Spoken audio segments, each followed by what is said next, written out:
All right, well, we might start so that we don't get behind in the program from the kickoff of the day. So welcome everybody to the ANZICS PSG scientific meeting. Thank you for joining us, and we hope you'll be able to stay with us during the day, but acknowledge that you might have clinical or other commitments, so please feel free to come and go as you're able.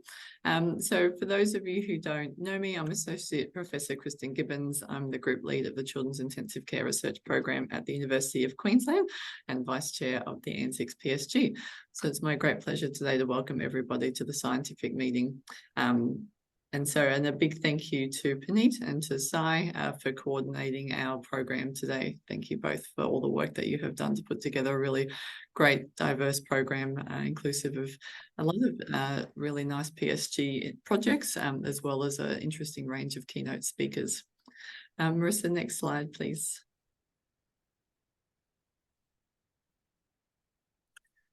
Just some housekeeping things, you've seen them from me before. So when you're not speaking, if you're not presenting, please just keep your microphone on mute. If you have any technical issues, hopefully most people are familiar with Zoom meetings, but I know others use Teams more predominantly. Please contact Marissa, who is under the ANZICS banner in Zoom via the chat function, or flick her an email, or feel free to contact myself as well. If you'd like to ask any questions, please feel free. But this is, even though it's virtual, we do like to keep this as an interactive meeting. So please feel free to either post them in the chat during the session and during the presentations as those questions come to you. And then at the end of the session, at the Q&A section, they'll be addressed. Or then during that Q&A, just raise your virtual hand, and the moderator of the session will throw to you for your question and your and discussion point. And also, if you can just ensure your Zoom name is correct where possible, that would be great, just so we can maintain a record of attendees. Marissa, next slide, please. And we would just like to perform an acknowledgement of country, and the ANZICS acknowledges the traditional owners of the land on which we're meeting today, which I recognise are different for all of us, given our spread across the country. I pay my respects to their elders, past and present, and any Aboriginal elders of other communities who may be here today. ANZICS also acknowledges Maori as Tangata Whenua and Treaty of Waitangi partners in Aotearoa, New Zealand. And I have been practicing my pronunciation, so I hope that was somewhat acceptable to our New Zealand colleagues. So without further ado, I'd like to hand over to Felix Oberender, who is the Director of the PICU at Monash Hospital, to chair the first session. Thanks, Felix. Thanks very much, Kristen. It's an honor to be here and to chair this session. Two talks which promise to be very fascinating. And so without further ado, I'd like to introduce our first presenter. Adam Irwin is an NHMRC emerging leader and pediatric infectious disease specialist. He is co-chair of the Queensland Pediatric Sepsis Program. His research interests include early diagnostics, optimization of anabolic therapy, digital solutions to combat sepsis, and antimicrobial resistance. And he's talking to us about advances in the diagnosis and management of invasive infections in Australia and New Zealand. Welcome, Adam. Thank you, Felix. Thanks so much, and thanks to Kristen and to Puneet and Sai for the invitation to speak. Marissa, if you stop sharing, I'll share my screen.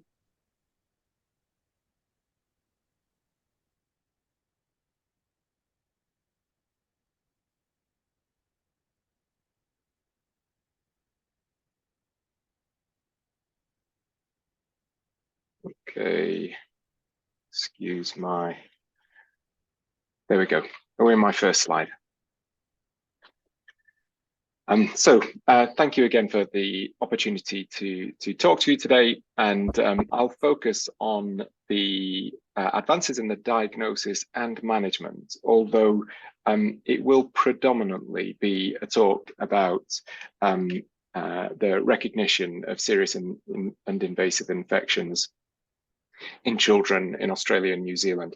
I think the management of these infections is squarely in the domain of the intensivists, and other than a brief mention about how we might optimize antimicrobial therapy in regard to pathogen detection later on, I'm going to focus predominantly on diagnostics.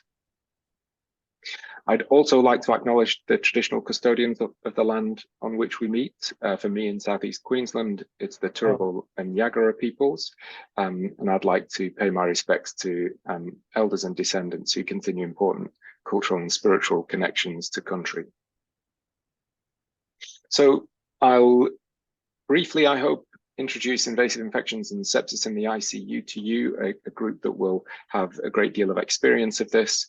I'll talk about the importance of early recognition and optimal management, but ask the question of how we achieve it.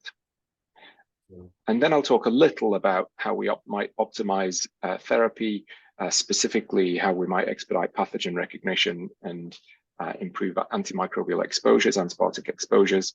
And then I'll introduce the question of how we actually translate any of this innovation into improved outcomes. Why is it important? Well, of course, our most recent and best estimates of the burden of sepsis in children is that there are approximately 24 million incident cases that occur in children under 5 globally each year, and nearly 3 million sepsis deaths. And while the burden of the disease is most predominantly felt in low and middle income countries, this is not a problem to which we're immune. And many of you will recognize these data, which are ANZICS data, a little old now. I dare say there'll be people on the call who might be in the process of updating these data, but looking at 100,000 admissions to Australia and New Zealand pediatric ICUs in the decade up until 2013, around about 12% of children had serious infections, and more than a quarter of all deaths that occurred on ICU were attributable to infection. And while I think, again, in the ICU setting, it's well established that early recognition and treatment improves outcomes, that's unequivocally true of septic shock and in adults. But we do now have data to support that principle in children. So these data from the New York State sepsis program demonstrated that in nearly 2,000 children, rather 1,200 children from 54 hospitals, which implemented a sepsis bundle of care, the delivery of the entire bundle of sepsis care within 1 hour reduced mortality by 40%. So the principle of early recognition and intervention for sepsis in children is established and consistent with adults. And despite this, we know that early recognition of sepsis in children remains challenging. It's still the most important and common cause of serious preventable harm in hospitalized children in Queensland. And why is that the case? Why should it be so difficult to differentiate the febrile child on the left from, in this case, the fairly subtle features of a child with invasive meningococcal disease on the right? Our best estimates of the burden of febrile illness in emergency departments, at least from the recent PERFORM consortium, showed that of about 35,000 children who presented to emergency departments with febrile illness, there were 270 who had invasive infections and sepsis. So in an emergency department like Queensland Children's, which will see anywhere between 200 to 300 children each day, half of the medical presentations of which will be infections, we might only expect to see 1 invasive infection every second day. And the clinical features of serious infection sepsis overlap, of course, with self-limiting febrile illnesses. And the sepsis pathway, which many of us have implemented across our hospital systems, are really intended only to flag children who have features of potential features of serious illness for evaluation by the most senior clinician. So our best practice diagnostic at the moment is a process of screening red flags for serious infection and escalating those to the most senior clinician available to make a decision. And so with the residual uncertainty that a system like that entails, we know that following the introduction of the sepsis pathway in Queensland, we did see an increase in the prescription of third-generation cephalosporins, the workhorse antibiotic for serious infection in children, from around about 12 administrations per 1,000 ED attendances to 16 administrations per 1,000 ED attendances. So our clinical screening tools are non-specific, and in our attempt to expedite recognition and early intervention, we may have the effect of increasing antimicrobial prescription in children without sepsis. So what do we do in response to that? Well, there's been a great deal of work to look for the ideal biomarker of sepsis. Over the last few decades, there were 3,500 publications on biomarkers of sepsis in the 5 years from 2015 to 2020. Although it appears that the number of new biomarkers, that's the graph on the bottom, has declined in recent years. And biomarkers, as we know, are imperfect, and so a great deal of work has been done to derive prediction models that combine the clinical features that form the basis of our sepsis screening tools with candidate biomarkers. And in this case, this was a piece of work which derived a combined clinical and biomarker risk prediction model in nearly 3,000 children in the Netherlands, and showed good discrimination as per the area under the curve figures on the left-hand side, and good model calibration. And the estimates of the discrimination were of an area under the curve of 0.81 for pneumonia and 0.86 for serious bacterial infection. So reasonably discriminatory clinical prediction models. However, when this discriminatory clinical prediction model was evaluated in the form of a randomized control trial, and this is quite an unusual occurrence, and it's something that I'll come back to. When this tool, the Fever Kids tool, was evaluated in a randomized trial, despite the fact that the diagnostic accuracy remained, there was no impact on either antibiotic prescription or admission to hospital. And so there are a number of reasons why that might be. Our risk prediction models provide a snapshot of risk, don't they? We're expected to make an assessment of risk by measuring these clinical variables at a single point in time. But of course, clinical variables vary over time, and infections are dynamic processes. And so there is increasing interest in how we might use the data that are available to us in our electronic medical record systems, and to capitalize on the enormous explosion of capability in artificial intelligence to make better predictions of risk in children with sepsis. Now, despite all of this interest, there are currently no published data that evaluate an AI-driven sepsis prediction model in children. A recent systematic review by a group here at UQ couldn't find a single pediatric implementation, but there are a number of AI-derived sepsis tools that have been implemented in adults, including this landmark piece of work that was published in Nature Medicine just last year. And in this evaluation of a machine learning tool for sepsis, the TRUES system, targeted real-time early warning system, in 600,000 patients, adult patients, who were having TRUES scores measured. There were around about 6,000 of those who were identified by an alert, who subsequently were confirmed to have sepsis. And in those who had had the alert responded to within 3 hours, there was a reduction in mortality. Now, that's quite a convoluted assessment of the TRUES tool, and it's not the same as saying that when implemented in a randomized trial, the TRUES system reduced mortality. But it gave us some indication that a tool like this may have a meaningful impact on a clinical outcome like mortality. What was really valuable about the piece of work that was done by this team was that they took a fairly holistic approach to the TRUES system, recognizing that the TRUES alerts were going to need to be acted upon by clinicians. And so they evaluated what the factors were that drove adoption of the TRUES system. And they found that clinicians would partner with the TRUES system. And even without a deep understanding of machine learning, with experience and expert endorsement, the clinicians found that the TRUES system supported their clinical autonomy.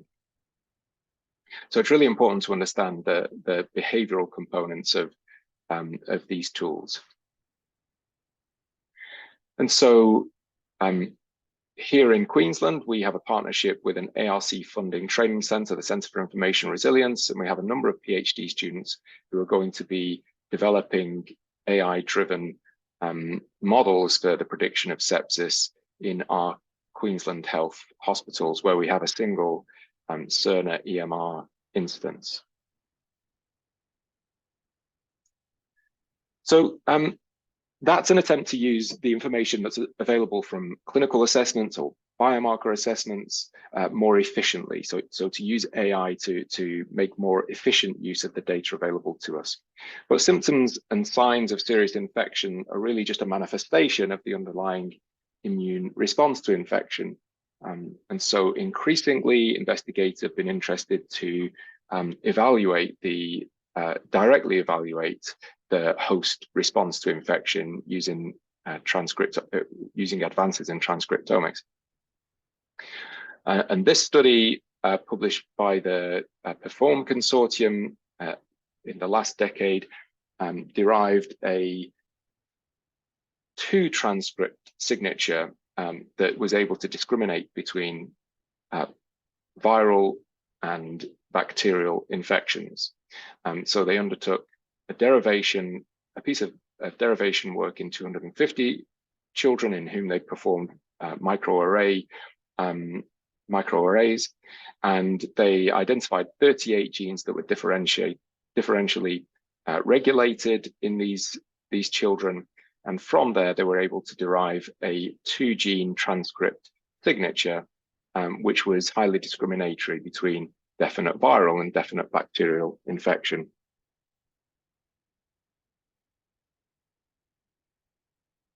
Just this last month, the same group have now moved from those binary prediction models, differentiating between 2 categories, to a multi-class gene transcript signature. And they've done this by deriving a multi-class signature in 1,200 children from previously published data sets, and then validating that work in a further 400 children. And in this piece of work, they identified 161 genes that were differentially regulated, and that were able to group children into 18 disease categories. But I'd still just highlight that though this work is extremely impressive, the diagnostic accuracy of the gene transcript signatures leaves residual diagnostic uncertainty. You can see the sensitivity and the specificity of each of the disease classifiers on the right-hand side of the figures. And so there will be residual uncertainty from even these sophisticated methods of disease prediction. And the question remains, how will clinicians interpret and adopt these risk predictions? What I'd say as ever is that when these risk signatures are validated in external populations, inevitably their diagnostic performance is less good. This paper recently highlighted the problem of these transcript signatures for predicting and differentiating intracellular bacterial infections from viral infections on the basis that the immune response is more similar in intracellular bacterial infections than extracellular bacterial infections. So each of these receiver operating characteristic curves demonstrates that there's worse discrimination between intracellular bacterial infection and viral infections than extracellular bacterial infections and viral infections. But they derived another 8-gene transcript signature that they said was robust to this difference and discriminated between intra and extracellular bacteria and viral infections.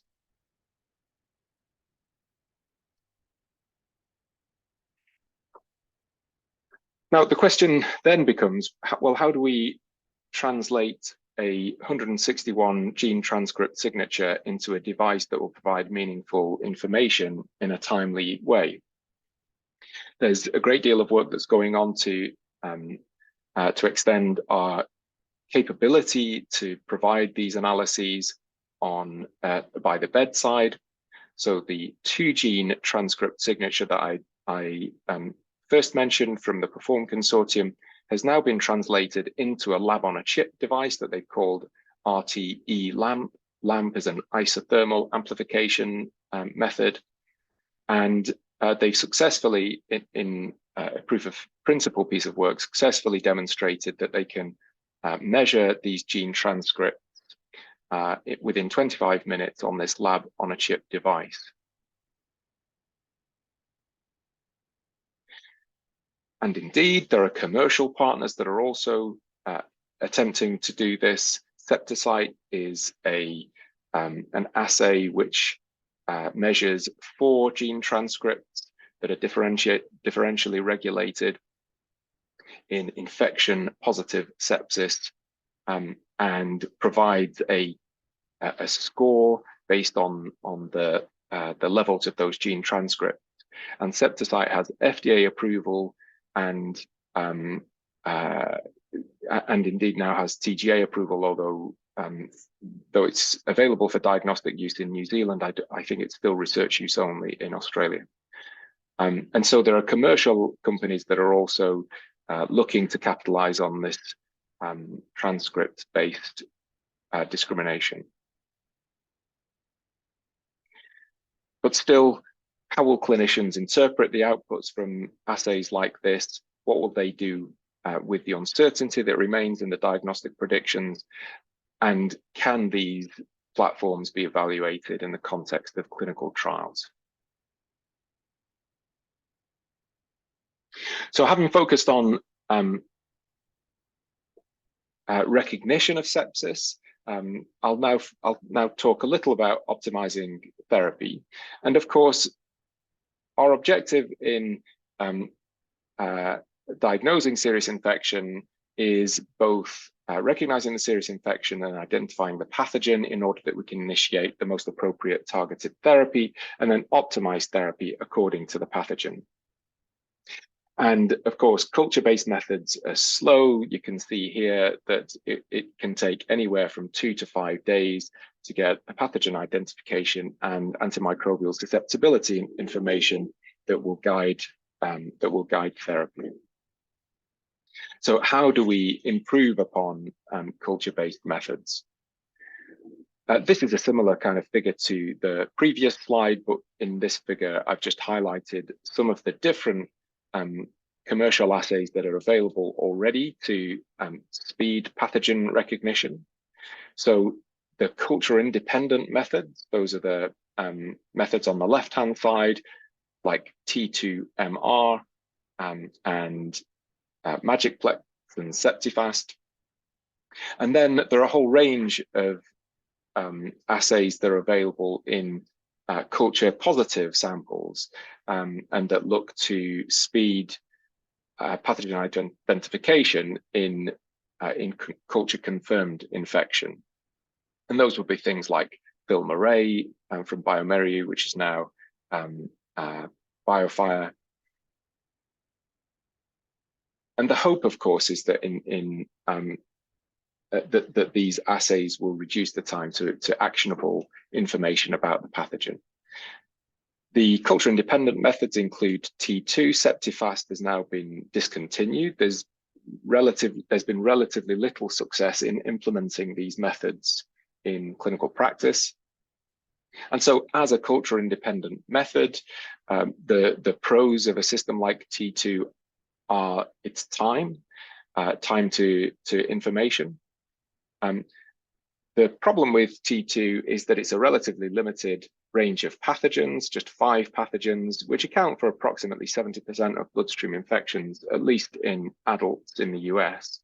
It's probably not all that relevant to us in children, with the inclusion of E. faecium, which is really quite an unusual pathogen for us to see in children. And it's very effective at identifying those pathogens, but it's got a limited range. And it costs about $500 per test. There is an additional resistance panel that you could reflex to following up the identification of a pathogen, but it's not part of the routine assay. There are some culture-dependent identification methods that are increasingly of interest. So BioFire is the second generation bioMérieux blood culture identification system, which now detects 33 pathogens and 10 resistance genes, and takes approximately 1 hour from the identification of a positive blood culture. I'll just highlight this piece of work that, again, has been produced by the PERFORM consortium, which highlighted the limitations of additional molecular pathogen detection in their study of febrile children in the ED.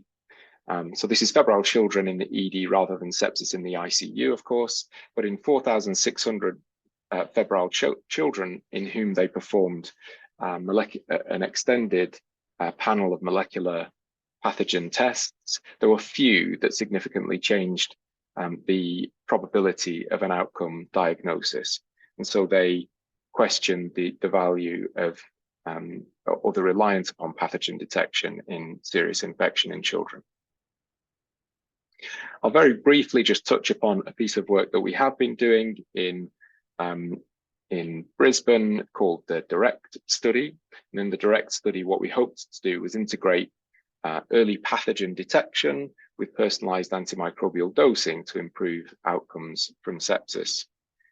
The interventions, the pathogen diagnostic was Oxford Nanopore MinION sequencing from whole blood and from positive blood cultures, which was slightly more achievable, and Bayesian antibiotic dosing software with ID ODS, and the study outcome was time to effective antimicrobial therapy. So combining pathogen diagnosis and dosing software to improve effective therapy.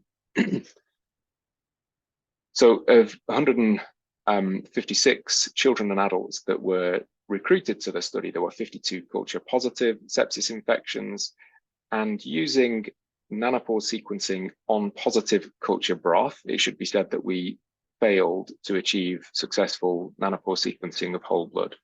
But in 52 culture positive infections, 50 of 52 were ID'd using nanopore to match conventional culture-based methods. And there was a categorical agreement of 89% for susceptibility prediction using a machine learning tool. There was a problem identifying more uncommon pathogens and pathogens with complex antimicrobial resistance, such as Pseudomonas aeruginosa. And time to reporting was 8 to 16 hours from positive culture. So there really wasn't an obvious improvement in time to susceptibility data. The other aspect of the study was the use of dosing software, and what we demonstrated here was that in those patients who didn't achieve effective antimicrobial exposures with empirical dosing in the first 24 hours, we significantly reduced the time to optimal antibiotic exposure in those who had ID ODS used. I should say that's an association. This wasn't a randomized trial. This was a pre-post observational study. Okay, so before we implement any of these pathogen diagnostics, though, we should be confident about their diagnostic accuracy. That's easy. And for most of the assays I've mentioned, they're very effective at doing what they do. We should be clear that they fit within the laboratory and clinical workflow. And then we need to be sure that they actually make a difference. And it's relatively easy to demonstrate a difference in process measures like time to antibiotics, but it gets much harder to demonstrate meaningful improvements in clinical outcomes like mortality or length of stay. And really, I would be advocating that these measures should be tested in appropriately designed randomized controlled trials. There's only a single published randomized controlled trial of pathogen diagnostics for sepsis. So in summary then, we know that a failure to recognize serious infections is a leading cause of preventable harm, and our existing evaluations are limited. Advances in transcriptomics and AI offer significant potential improvements. And similarly, there's a great deal of innovation in pathogen diagnostics, which is ongoing and may help us guide optimal antimicrobial therapy. But I really think the implementation of either host diagnostics or pathogen diagnostics should follow the results of well-designed clinical trials. Much of this work is done within the context of the Queensland Pediatric Sepsis Programme, so I'll just highlight all of those people and the consumers on our brilliant consumers on the Queensland Pediatric Sepsis Programme as well. Thanks very much. Thanks very much indeed, Adam. Fascinating topic. Great talk. Thank you. We have quite a bit of time, 10 minutes for discussion. And I'm sure there'll be questions, so I might open the floor. So feel free to come off mute after you've raised your hand. You're also welcome to put your questions into the chat and I can bring them forward. I see one applause hand. Thank you, Rick. Any questions from the floor? Can't see anything right now. I might make a start then, maybe while people think of formulating their questions. Oh, sorry, Trish Gilholm raised her hand. Trish, please. Actually, this is Sai. We are all Sai, sorry. we're all in a room. So this is more for Adam in terms of understanding the whole blood and the culture dependent testing. How will that be relevant for us? As in, how soon do we think that is going to be actionable in an intensive care environment in the next, let's say, 3 years? Thanks, Sai. I must say I'm much more confident answering a question from Sai than I would have been from Trish. I think Trish would have caught me out. So the question is, of course, that the culture step provides the amplification, doesn't it? That's the amplification step.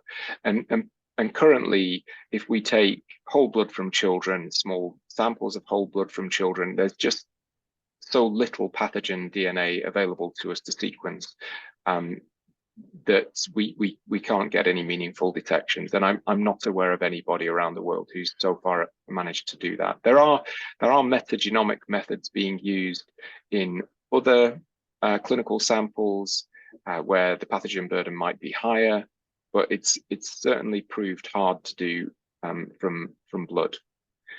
I think there are improvements. There's no doubt that there are improvements in the sequencing technology, and nanopore we chose because you get real-time sequencing data. So you could make an ID as the sequencing run is ongoing. You don't have to complete the run before you analyze your data. So that's one of the reasons we use nanopore, but it had well-recognized problems with accuracy of the calls. And so, and those have been addressed and improved significantly over the years that we've been doing this study.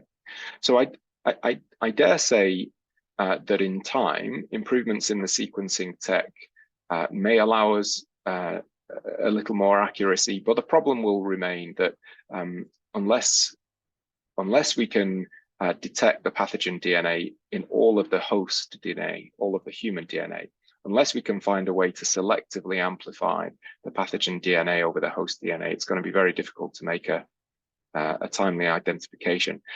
I do think if you're talking about a 3-year time frame, it's much more likely that we'll be able to shorten the time to identification and AMR inference using culture-based methods, culture positive samples. I think we're getting pretty close to that. Thanks very much. Other questions from the floor?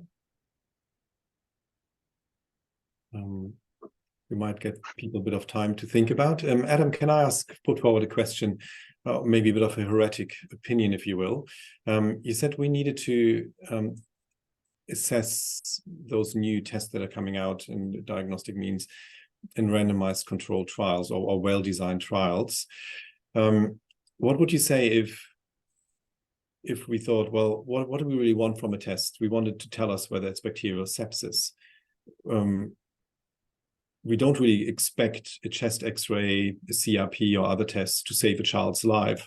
Why put the bar so high for this test? Should we not just look at what's the ROC, what's the sensitivity, specificity, and if that's good, then let's just enter it to the suite rather than waiting for changing mortality outcome, which is an extremely high bar for a single laboratory test. Yeah, I think it's a reasonable question, and I think that's probably why diagnostic studies haven't undergone the same sort of evaluation that therapeutics do. But I think that I think we ought to consider that there are implications of diagnostics that we don't necessarily intend, and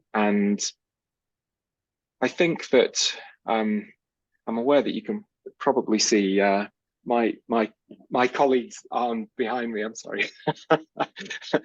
Sorry, Paul. So I think that if we're to understand really what the impact of these tests is, they could and should undergo that kind of evaluation. Because there are costs associated with this intervention, these interventions, and it's important to recognise that in any health system, whether this is the appropriate use of resources, I would suggest. Yeah, I think that's fair. Thank you very much. Are there any other questions? I think everybody's shy this morning. Adam, I find it an extremely fascinating subject. You know, I think that's really frontier of where our specialty is going. So I really look forward to what you and your colleagues come up with. I couldn't put my hand up. Can I have one more question, please? Absolutely, sir. Yes. We've got more time, and it's such a fascinating topic. Absolutely. Go Sorry, ahead. we are having networking issues on our end, and so I've had to take my camera off. We believe that you're not Trish. Hopefully you can hear me okay. Yes. Yeah, go ahead.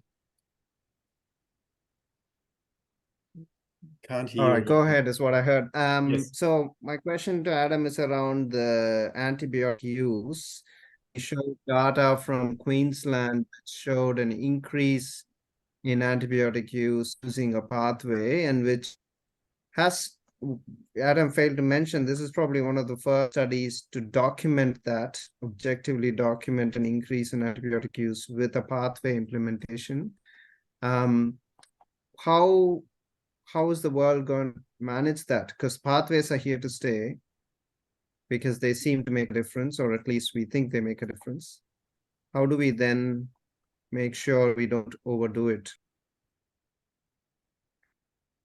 I think it's a really important question, Si, and I suppose that the question would always be: is the impact of a, let's say, 25% or 30% increase in third generation cephalosporin use in the ED a sufficiently adverse outcome to challenge the implementation of the pathway? And I would say that as things stand, it's not, that this is an unintended outcome. It's something that we should be aware of, but that if the impact of the pathway is to reduce the number of children who fail to be recognized, then that cost is worth accepting.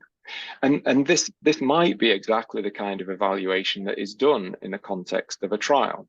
So, you know, because there would be no point in having that 30% increase in third generation cephalosporin use if there was no reduction in time to recognition, no reduction in admissions to hospital, no reduction in mortality.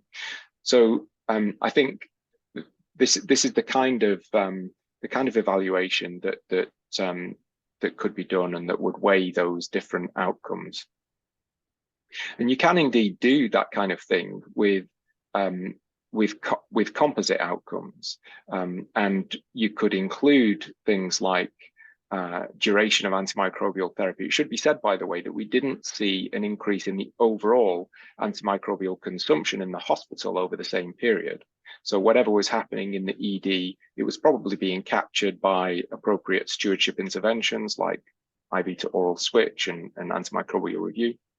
But you could include an outcome like duration of antimicrobial therapy as one of a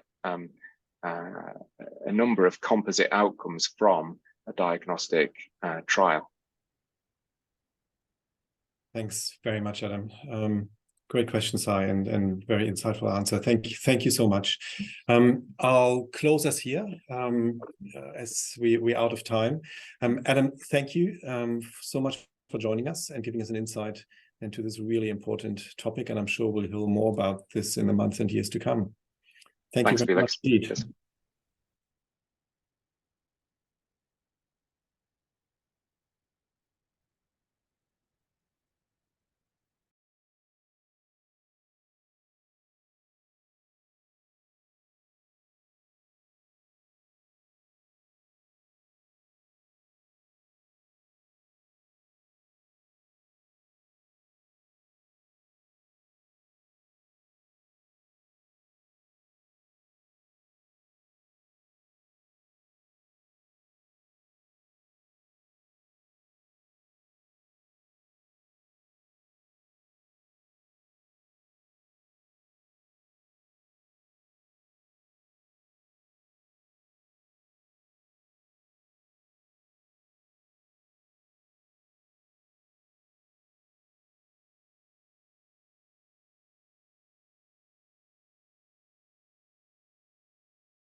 Hello, everyone. I think we should gradually work towards starting our second session. Tracy, can you please unmute yourself and check your mic is working? Yeah. Hi, Puneet. Can you hear me? Yes, Tracy. Thank you. Yeah, can hear you. Okay. I might just give a few more seconds for everyone to regather, and I'll just encourage everyone to turn on their video so we can have a better interaction. Yeah.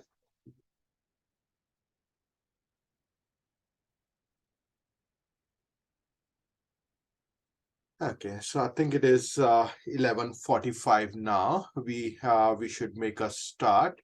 So again, good morning, everyone. I'm Puneet, one of the pediatric intensivists at Sydney Children's Hospital, Randwick, and we are heading now into the session 2. The session 2 is ANZICS PSG endorsed study results. We have two presenters for this session. We have Tracy Rai and Caroline Killick. We will leave the question and answer sessions for after the second presentation. So Tracy, if you can please stay back, and we'll have the question answer session. And I would like to introduce you all to Tracy. Tracy Wright, she's a pediatrician and pediatric intensivist working at Royal Children's Hospital in Melbourne, both for Piper Retrieval Services and Pediatric ICU. Her interests include retrieval medicine, education, and point-of-care ultrasound. And Tracy Wright, she'll be speaking on trends in childhood oncology, admissions to ICU in Australia and New Zealand. So Tracy, floor is yours. Go ahead, please. Yeah.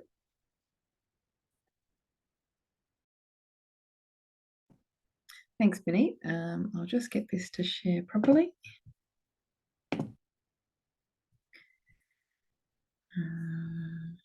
Apologies. Let me just.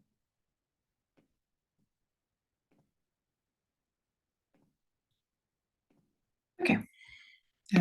So I'll just be presenting some research that we did amongst the PSG using some ANZICS data, and it was looking at trends in oncology admissions to the intensive cares around Australia and New Zealand.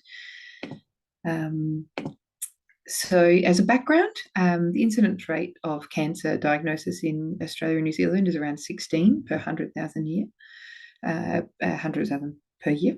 And of those, around 40% of those do need to be admitted to ICU during their treatment course, and that can be quite a prolonged treatment course, but it just means that a large proportion of these children do end up coming through our units.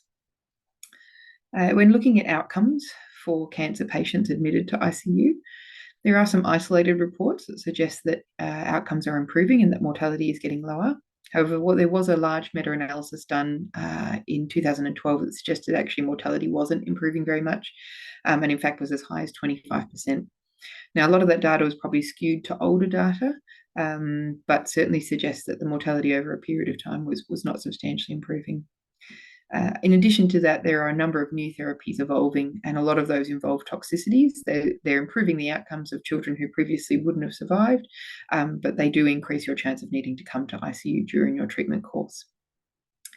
There's also a somewhat paucity of contemporary data in trends. There's certainly isolated unit or limited number unit reports, but there's a paucity in actual contemporary data.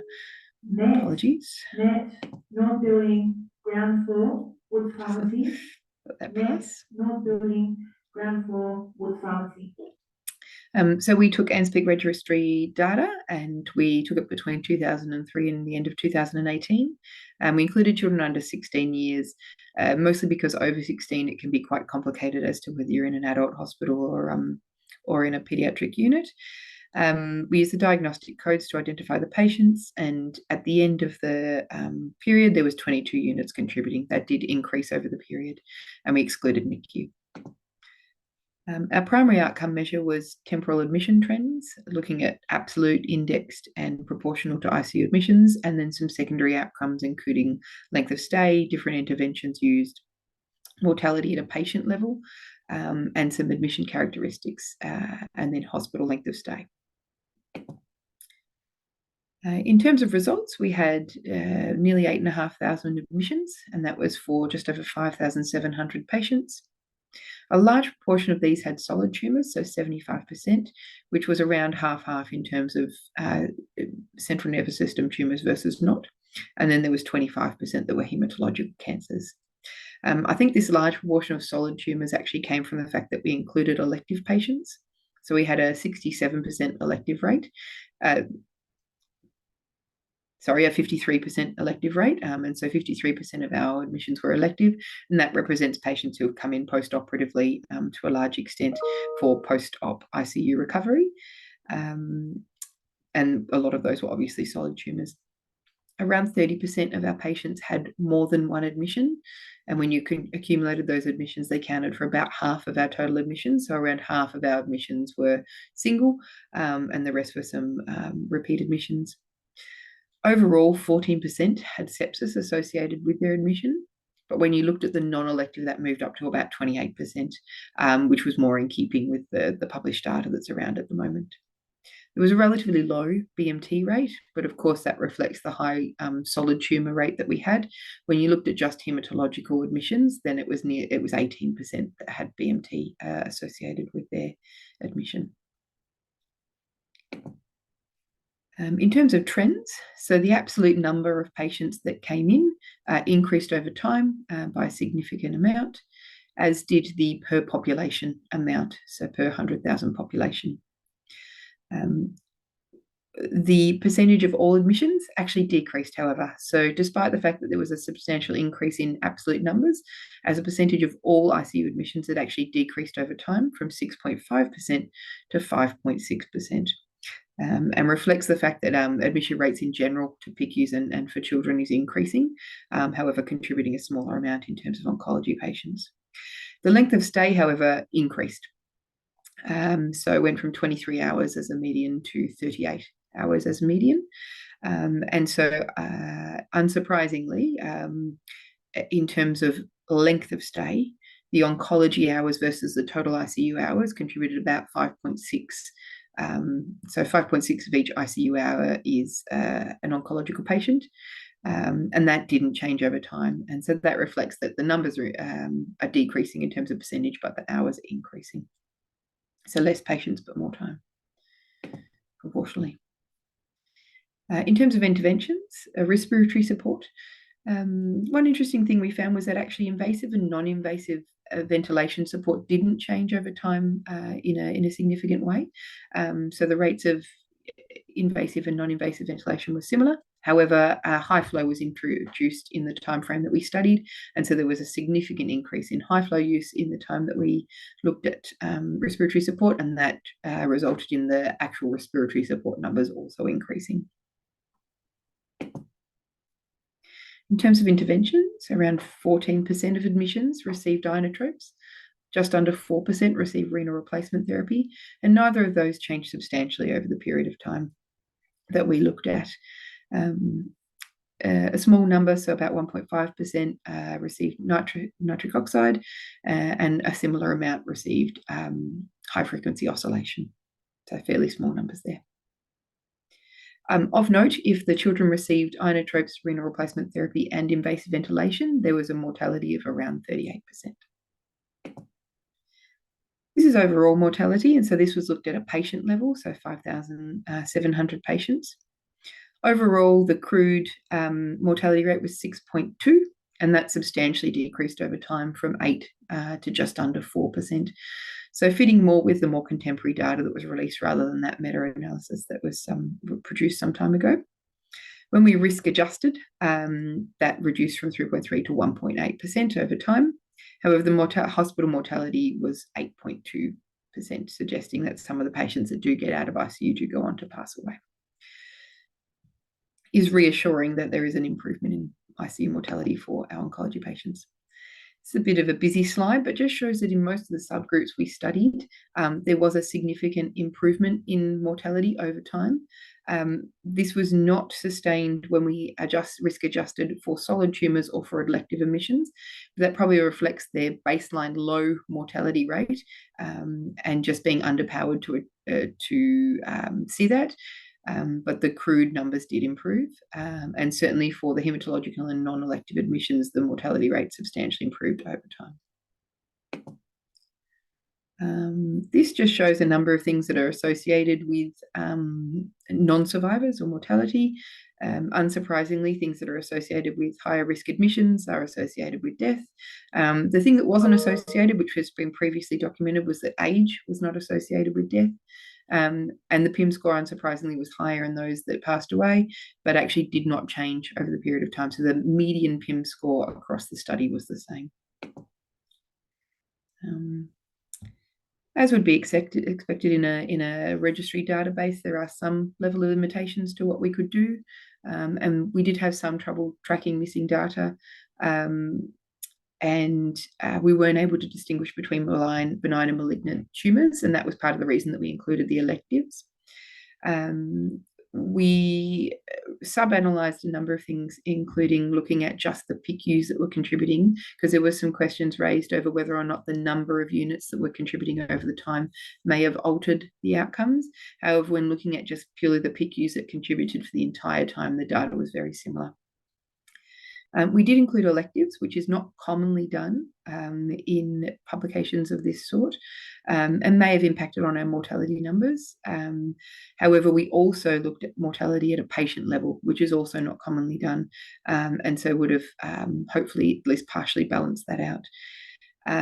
What we didn't have was morbidity on our survivors, and particularly with a low mortality rate now, that's something that will be useful in the future. It was also concluded prior to the advent of a lot of our newer therapies. CAR T's really taken off. There's a number of new therapies that are coming in now, and unfortunately the data just didn't cross that time period. So it will be interesting to see in coming years whether those numbers change.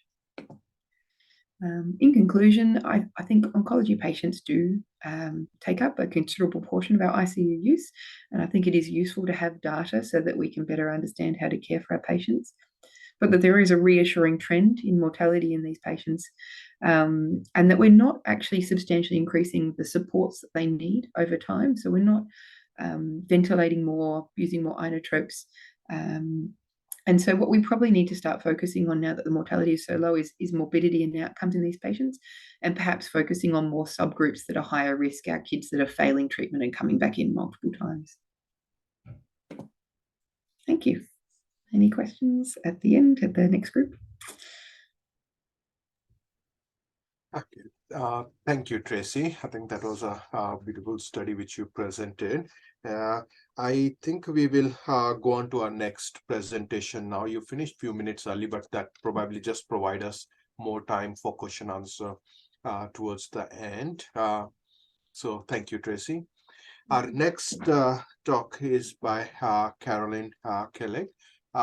Caroline, can we check your mic is working? Hello.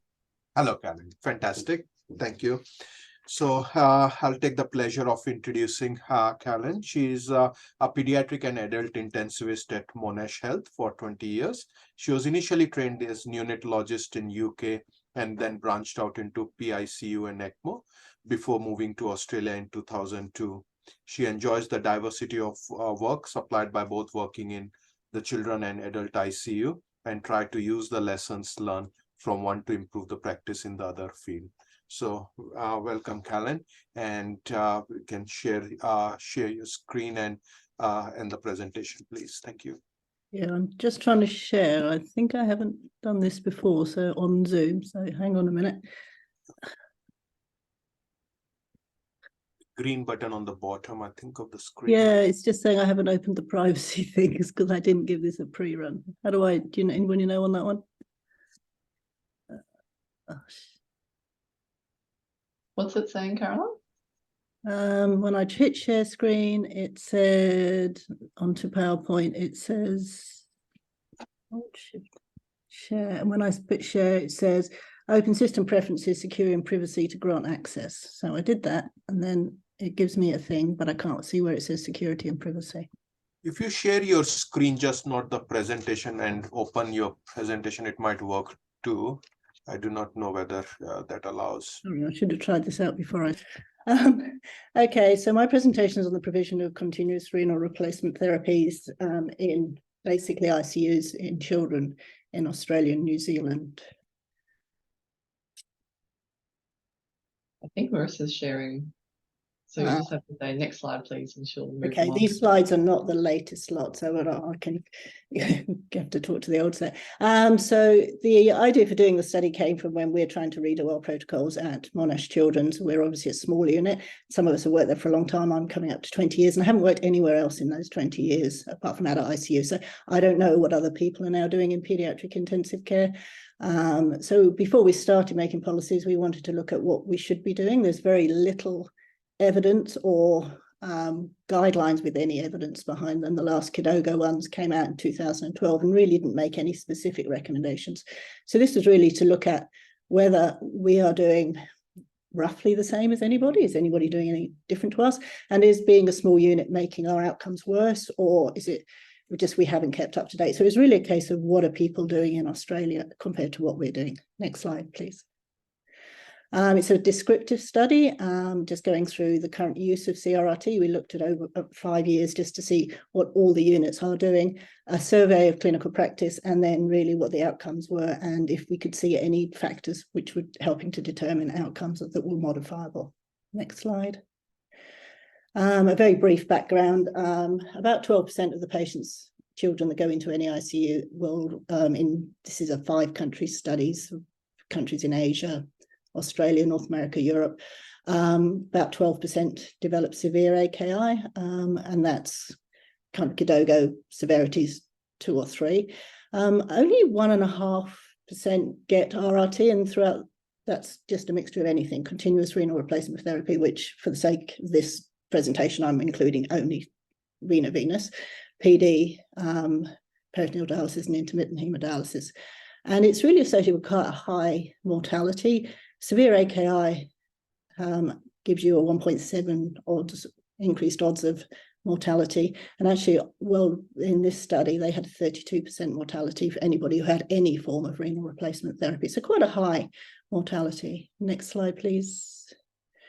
So there were 2 parts to our study, a retrospective cohort study. This uses ANZICS data, 5-year period, 2016 to 2020. And we took children less than 18 years old admitted to ICUs, just looking at patient characteristics and outcomes. Next slide, please. We also did a survey of renal replacement therapy, just the veno-venous ones. And this we looked at patients accredited for PICU training. I didn't really want to look at units that had adult trained people doing it, because there's been studies about adult ICUs in Australia and New Zealand. I really wanted to see what PICUs were doing. So this included 9 PICUs, 1 mixed NICU PICU and 5 mixed ICUs. And the survey just looked at how often people did continual renal replacement therapy, what equipment people were using, what modes, and what anticoagulation strategies. Next slide. From the registry data, there were 58,000 admissions over that 5-year period. So a lot of admissions, but only 1%, so 592, received any veno-venous type renal replacement therapy. 1.5%, so more, received PD. Only 18 units in the 2 countries reported having done any renal replacement therapy. 8 of them were PICUs, and then there were 10 non-PICU sites. The average age, the median age, sorry, of the ones receiving veno-venous therapies was about 3.5 years old, 43 months, a much younger cohort for PD, and obviously the weights follow that, and it's quite a significant difference between the 2 groups and quite a skewed distribution for both. Next slide.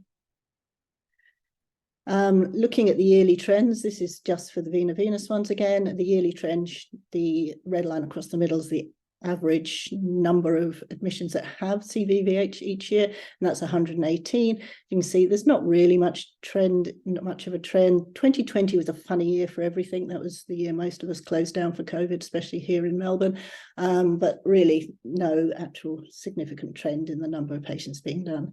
Next slide. This adds PD. The top line is how many patients have PD. As we said, it's done more commonly. Again, no particular trend, and there was no trend at all in the percentages having one or the other through the 5-year period. Next slide. This looks at individual units. There's quite a large variation in how much people are exposed to each year. The biggest unit did 160 over the 5-year period, so 32 a year. Most of the smaller units are doing less than 10 per year, and the 10 combined non-PICUs did 20 between them over the 5-year period. So nobody's getting a huge amount. Next slide. Just shows here 32. Only 1 unit does more than 30 a year, then 27, and then most of us are around the 10 patients per year. Next slide. If we look at PD, I just put this in for comparison. 3 units do obviously a lot more PD, and a lot of the smaller units don't do very much PD at all. I think we know that that's going to be the units that do cardiac surgery. And next slide. If we, this is an old slide, sorry, this one I haven't updated. if you combine the first two columns, sorry, I should have updated that to be less than 10 kilos. We do the vena venous dialysis in children of all weights. I've done weights rather than ages. And so we do a reasonable amount of large children, but by far the greatest group is the less than 10 kilo group. If you add these two together, obviously it sticks right up here. And gradual decrease. The greater than 50, actually the top guy was about 140 kilos. So as I said, it's quite a skewed population with a long tail out to the right-hand side if you do it as a histogram. The median weight being 16 kilos. Next slide. PD has this obvious peak, and again, that's going to be the cardiac, probably going to be the cardiac neonates, as we'll see later. Next slide.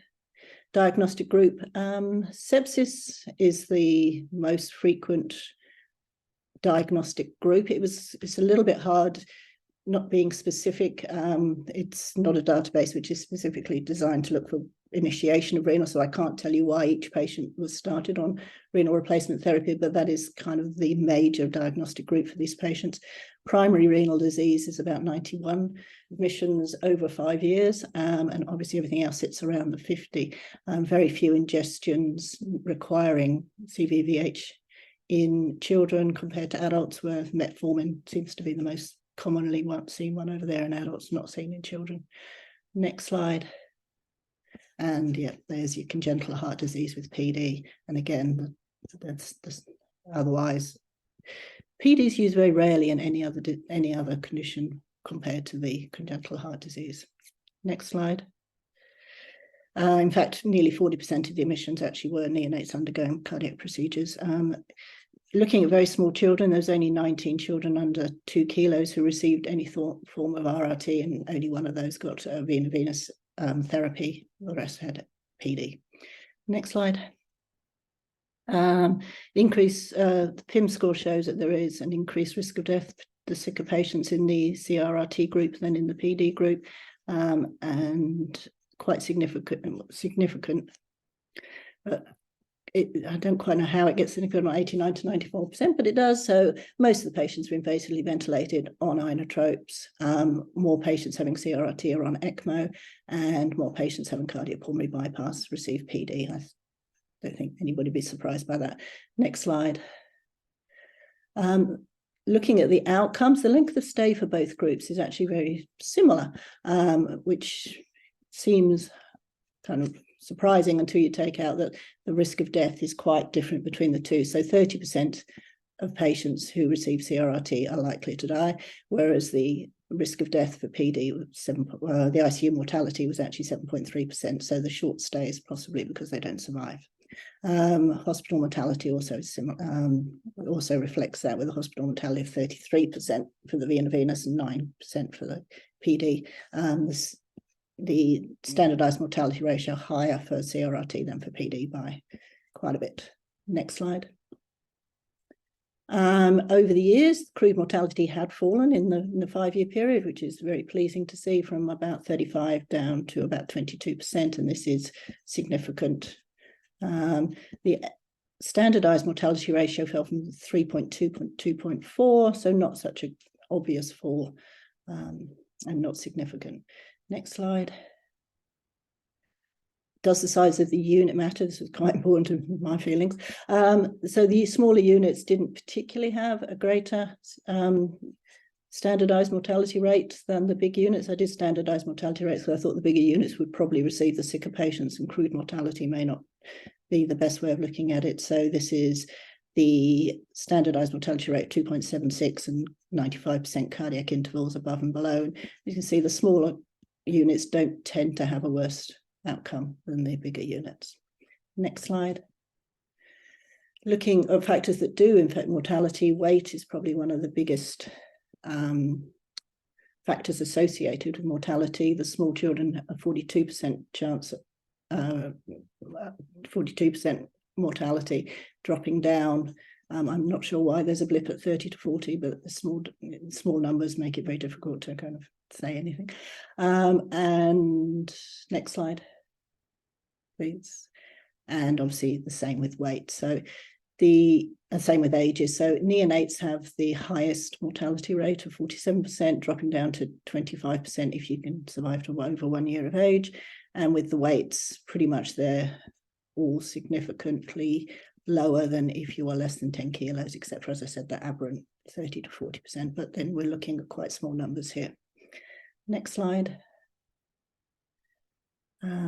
Diagnosis is the other factor, which is heavily associated with mortality. Sepsis comes in at 30%, which is basically the average as well. So as a reference, using sepsis, having a primary renal disease is the best thing to have. It's a significantly reduced death rate, and having congenital heart disease and requiring CRRT gives a very high death rate of about 58%.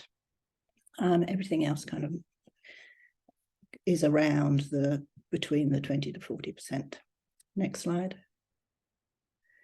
So the only two that are significantly different, if we use the average of 30% of sepsis as a reference, is a lower death rate with renal disease and a higher death rate with congenital heart disease, and nothing else is actually significantly different from average. Next slide. Looking at the survey results, of 15 possible units, I got 11 responses. Two actually replied that they didn't actually do continuous renal replacement therapy, and 2 no responders. So I ended up with 8 PICUs, 2 general ICUs, and 1 mixed neonatal and general. A mixture of sizes of units from small to large, and most people thought they did about 1 to 10 patients, which, as we saw from the data registry, is about right. Next slide. How did we do it? Well, 10 of us out of the 11 use a Prismaflex Prismax, still 1 person using the Infomed HF440, but I believe they're actually thinking of changing to a Prismax anyway in the near future. So we will have all 11 units using the same machine, which makes it obviously a lot easier for people who move between units. The use of VASCATH, most of us use the GAMCATH or the Arrow, and all units used a 6.5 French as their smallest catheter, so a good range of sizes available in most units. Site of insertion, the internal jugular vein was the preferred site in all age groups overall, which is in line with kind of KDOGO recommendations that the right IJ should be the most preferred site for insertion. I think probably as people got more comfortable with ultrasound, the use of internal jugular veins rather than femoral veins is probably increasing, just because the safety issues.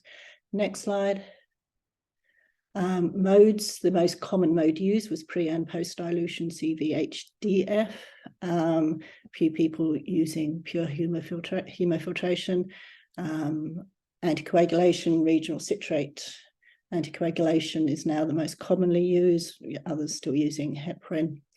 I think probably the mode goes together with citrate. You often don't have much need for dialysis because of the high flows you need to achieve the regional citrate concentrations. Are the modes available in each unit?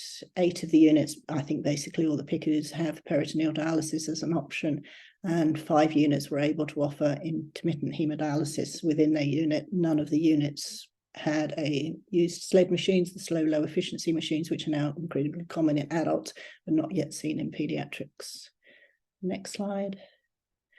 So in summary, about 1% of all ICU admissions requires continuous venous therapies for renal dialysis.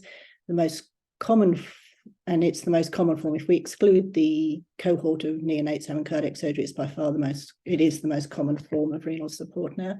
There is a large variation in volume of practice between the units, some units seeing less than 10 patients a year. There is a very high mortality of 30% overall compared to a 2.2 average ICU mortality during this 5-year period. Mortality is highest in neonates, it's highest in neonates and highest in children with congenital heart disease. The mortality isn't affected by the volume of practice of each unit, which is comforting. But so weight and diagnostic groups are the highest the factors most influencing that. Next slide. Practice summary. Well, there seems to be a fairly consistent use of equipment between the units, which, as I say, allows, when you're doing very few, if you then move between units, keeping up experience can be hard. So having a similar similar equipment is helpful. Regional citrate anticoagulation is becoming the most common use of anticoagulants, and that's the KDOGO recommendations are for regional citrate anticoagulation if possible. Next slide. Looking at what we use, the Prismaflex and the Infomed HF440 both have priming volumes of 50 mils plus, which is over 15% of your blood volume if you're a 5 kilo kid, but it's also over 10% of your volume if you're an 8 kilo kid. And the Prismaflex, I know, is only licensed for use in children over 8 kilos, and I think the Infomed is about the same. Next slide.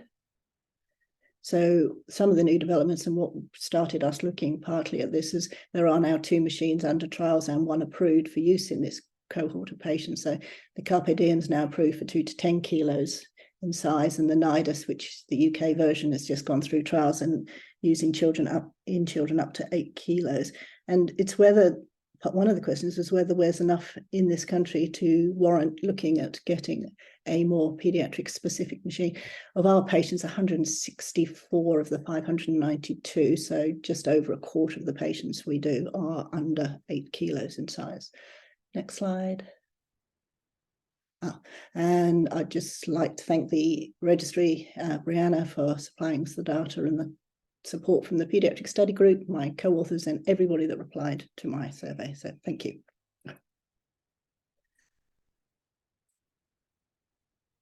Thank you, Callan. I think that was an interesting study and good results. I think we should open the floor for questions. We can either raise our hands up for the questions or we can post it in the chat box, either way.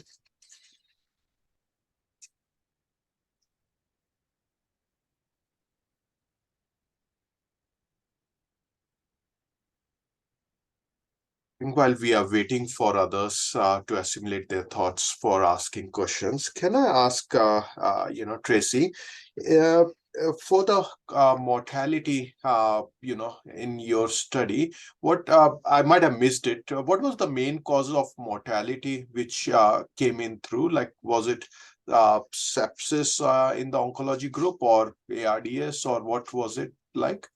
Was there a differentiation? We weren't able to sort of assess what the cause of death was necessarily from the data we had. Certainly if you had sepsis, your chance of death was much, much higher. And the associations with death were needing support in terms of invasive ventilation, renal replacement therapy, all those sorts of things. But the data we had wasn't able to sort of elucidate exactly what the cause of death was, whether or not it was disease progression, sepsis, respiratory disease, or something else. So unfortunately, I don't know specifically, but certainly sepsis was associated with a significant increase in death. Yeah. Okay. Try it with Chrome now and see, because Chrome, it won't just updated your Chrome just to see if it doesn't. Sorry, is someone asking a question, or I don't know who's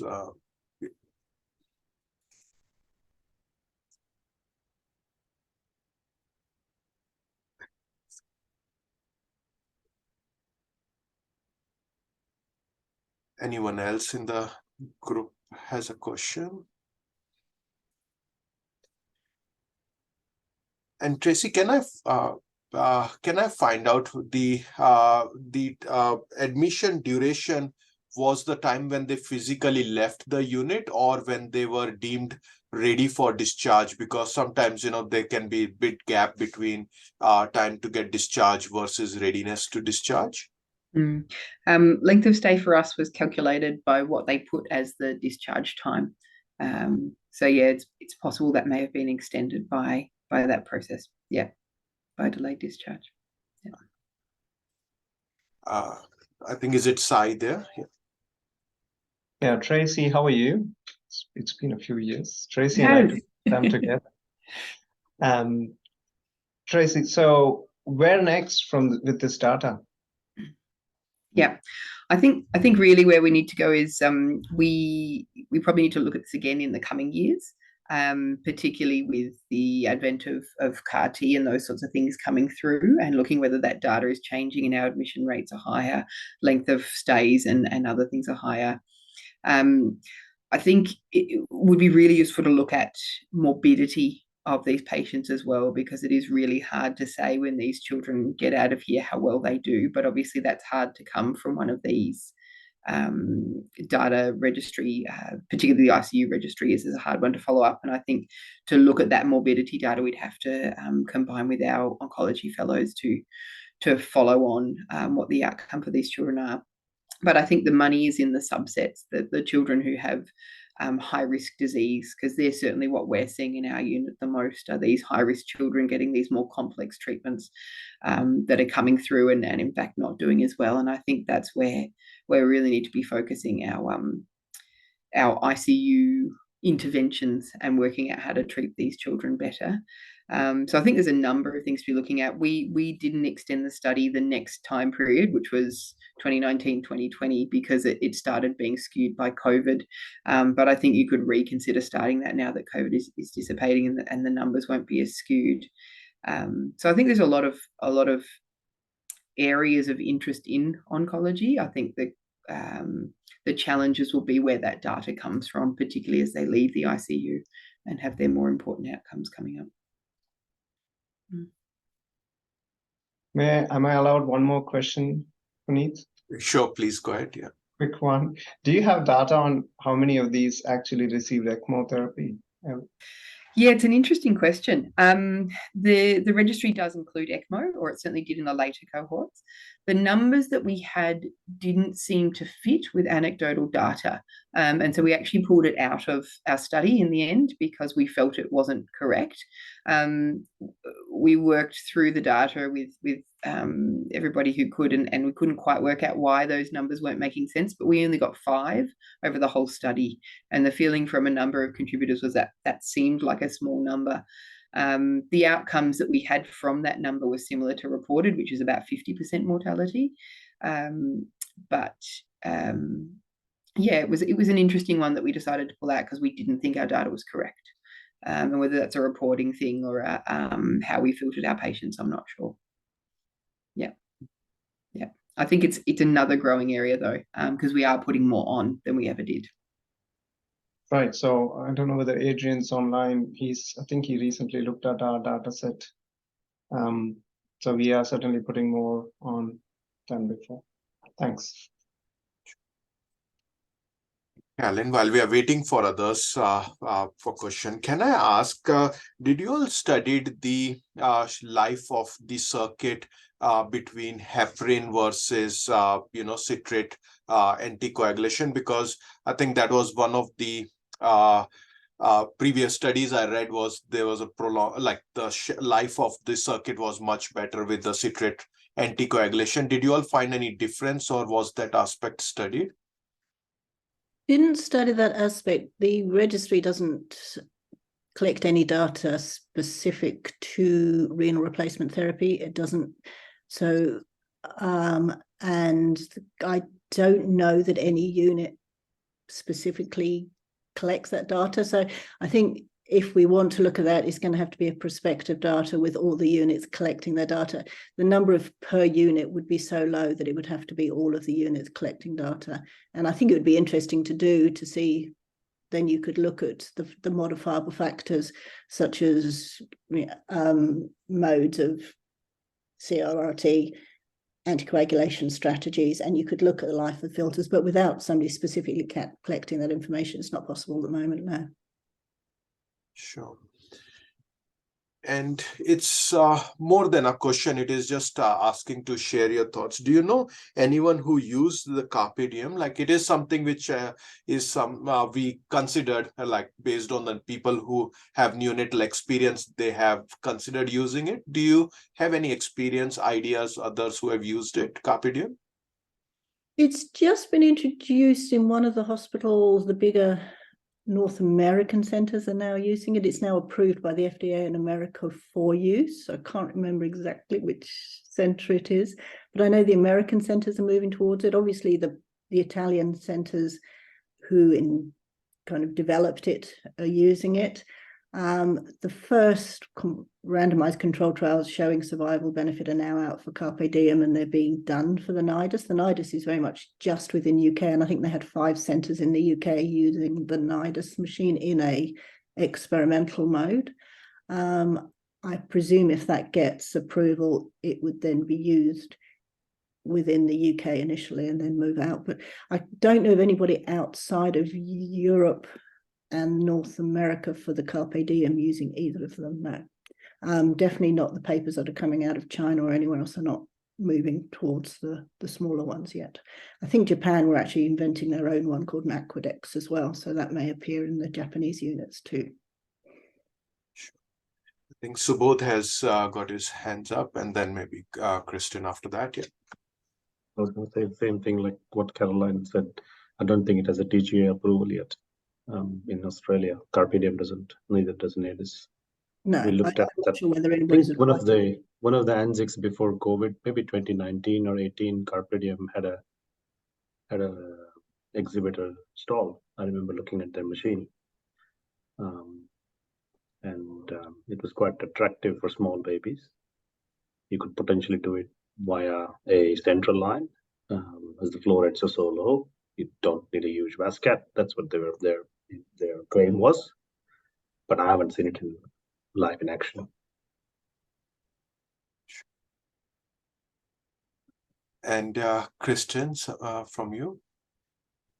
Thanks. Thank you both for such interesting presentations. I think from a research perspective, I mean, it's a really good example, 2 examples of how to use the ANZPICA data for research purposes. So I was wondering if you, either of you had any tips or tricks for other people on the call that may be considering doing research using the ANZPICA data set for how you manage to analyze it or extract the data or sort of work through and what you think the pros and the cons of using ANZPICA data are.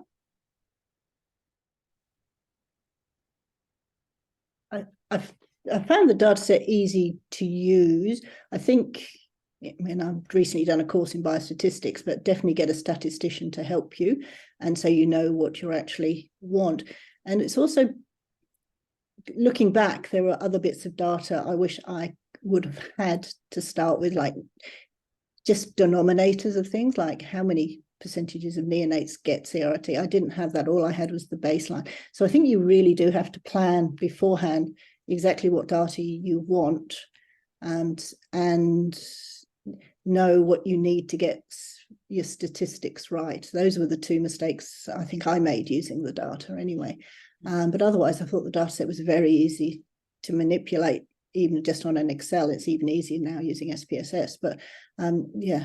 That brings us to the end of session 3, new projects. And I'll now hand over the chair for session 4 to Subodh. Hi, Tonkin. Thank you for handing over to me. And I think we speed up from here on. So without wasting a lot of time, I'm Subodh Gano. I'm from Adelaide. I invite Simon Erickson from Perth Children's Hospital to present his 5 minutes on Footprints project. Simon, floor is yours.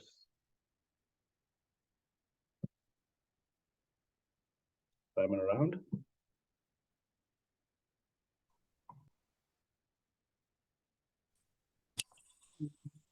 It's actually me presenting today on Simon's behalf. Oh, wonderful. Thank you, Ariane. I'll just share my screen. If you're able to stop sharing. I'm not sharing anything. Yep, you can share it. Okay.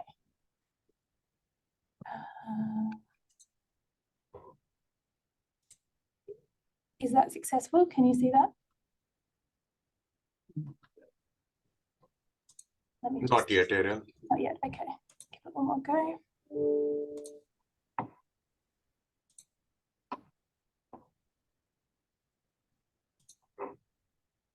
Can someone just let me know when you can see it? We'll let you know. Not yet. Yep, something's happening. Beautiful. Yep. All right. So thank you for the opportunity to update everyone about the Footprints project. This was presented in Noosa earlier this year, and we've recently been taking this project through the PSG endorsement process. So a quick 5-minute update for today. For those who are not familiar with the project, it focuses on social outreach to follow up families of children who die unexpectedly in PICU. So really the non-palliative care cohort. And for those who weren't at NUSA, quick overview, the aim is to design, implement and measure the effect of a PICU bereavement service to follow up families of children who've died unexpectedly in PICU via a 2-phase project, starting with a single site, really a co-design phase with consumer focus groups aimed at involving consumers in the design of the intervention for phase 2. Phase 2, we hope to be a multi-site project, a sequential cohort design, with our intervention being the bereavement service, which we've named Footprints. So we'd be looking at a baseline cohort before the intervention is implemented, in which we would have 3 quantitative assessments: a PTSD score, a complicated grief score, and a family adjustment score, accompanied by an optional qualitative interview. We would then implement our intervention, and families who participate in the Footprints service would form our intervention cohort, who would be administered the same assessments as the baseline. So progress that has been made since NUSA: we have been successful in a Perth Children's Hospital Foundation grant for study expenses in WA. We've also been successful for a government grant for an additional $300,000, but this is an in-principle commitment contingent on success with a co-funding arrangement. So we're currently awaiting the outcome of the October meeting for the Stan Perrin Charitable Foundation to see if we're successful in the additional $300,000. So we should have the outcome of that fairly soon. Other progress, as I mentioned, we've been going through the PSG endorsement process. Very grateful for all of the feedback received through that process, and that's helping to finalise the protocol. This project's also been presented to the PERSIG group for suggestions and feedback. And another big piece of progress for us here in Western Australia at Perth Children's Hospital, we've developed a really strong multidisciplinary working party who are involved in the review of all components of this project and advising. And that consists of intensive care consultants, junior medical staff, clinical nursing staff with PICU and palliative care experience, critical care social workers. We've got critical care research team members. We have a psychologist as part of our party who is the bereavement coordinator for our entire child and adolescent health service in Western Australia. And we also have our organ donation clinical nurse specialist. So we've got a lot of expert involvement in developing this project. And we've had academic review from Curtin University as well. So we also are really fortunate to have 2 consumer champions who've really committed to this project. They've assisted with our grants applications and are continuing to provide advice. One is a lovely Aboriginal mother, and the other is from a culturally and linguistically diverse background. They've had children die in our PICU, and they're really passionate about this topic and seeing change. So they've been very helpful in the development of the project. And we're currently finalising the protocol with all of the suggestions from various sources and working on the ethics submission. So what's coming next for this project is that we're hoping to receive confirmation of the funding in the near future. And at that point, we would like to be able to confirm other sites' involvement. So inviting 3 additional sites to participate in phase 2 of the project. And we would also like to have a good sense of the practices that are already in place in our PSG colleagues' sites. So what kind of bereavement follow-up is currently offered and any guidelines or policies that are already in place. And then we'll be moving fairly quickly into the focus groups with consumers, hoping to wrap that up before the end of this year to align with our funding schedule. So that's my 5 minutes. Thank you very much for listening. Ariel. Would you want everyone to contact you for further information? And regarding the scoping part especially, how do people communicate, or really wait for your communication to us? That's a great question, and I'm really open to suggestions as to what people would find the most the best method of carrying that out, because obviously I'd love to have information from you all, so the best way to ask and deliver that, really open to suggestion. Rather not sort of send out a survey to everybody, but happy to do so, or if there's a better way, please let me know. Communication, you can always communicate with me directly by email or Simon. Yeah, open to suggestions.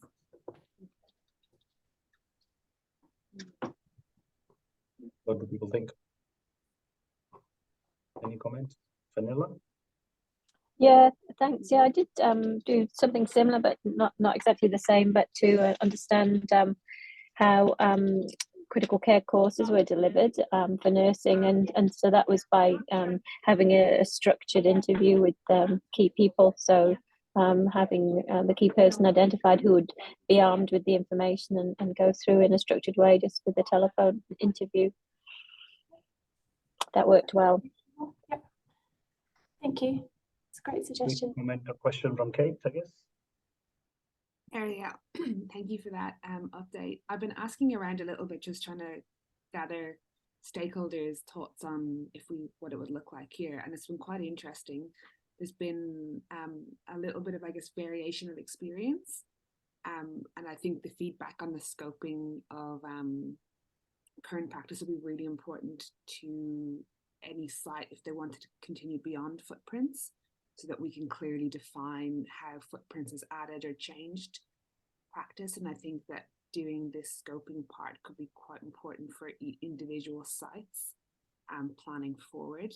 And it is quite interesting, following on from Fenella's comment about interviews, but choosing a variety of stakeholders who might have different viewpoints and different experiences on it. Yeah, that's a really, really great point. Thanks, Kate. Definitely something to think about. Thank you.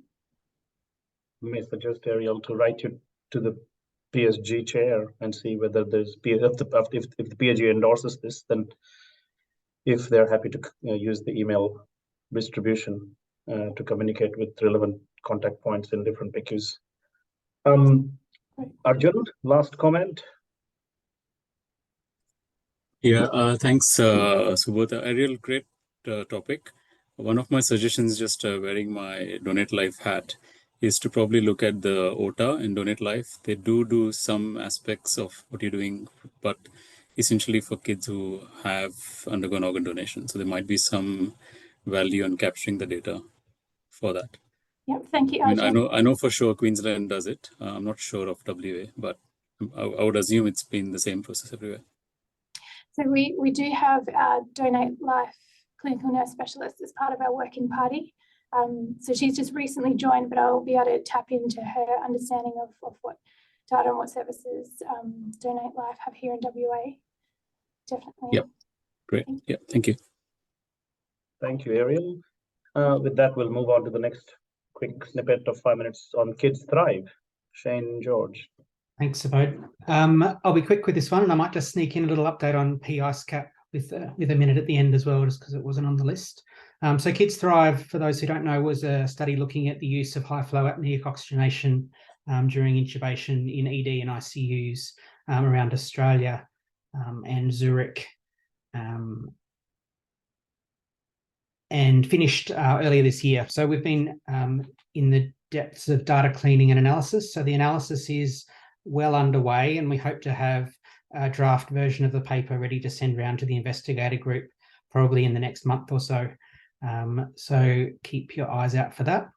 We're starting to work on a number of sub-projects with the Kids Thrive data. Obviously, we've got a huge data set of 960 intubations, of which we've got nearly 900 videos, which provide us with a really rich data set that's going to be very useful for sub-studies and sub-analyses, not just on the intubation itself, but we're thinking along topics of human factors in intubation and teamwork and checklist use that we can think about sub-studies that we can use that data set for. We'll send out, we've discussed that at the within the investigator group, and obviously we'll extend that that discussion when we meet to talk about the outcomes paper. So if anyone's got any ideas on things that they could do as a sub-study with the Kids Thrive dataset, if you weren't involved in the study as a site, reach out to me, but if you were, talk to whoever your site investigator was, and we can bring those up at the next investigator meeting when we review the main outcomes paper. But hopefully there'll be a whole lot of work we can do with that data set. So watch out for the paper, and hopefully we'll be able to present that to you shortly. And in terms of PICECAP's a study we talked about, I think it was the last meeting. It's an international collaboration with the US looking at the therapeutic hypothermia post-cardiac arrest in children. It's being run out of the US, and they've invited Australian collaborators along with the UK and Canada.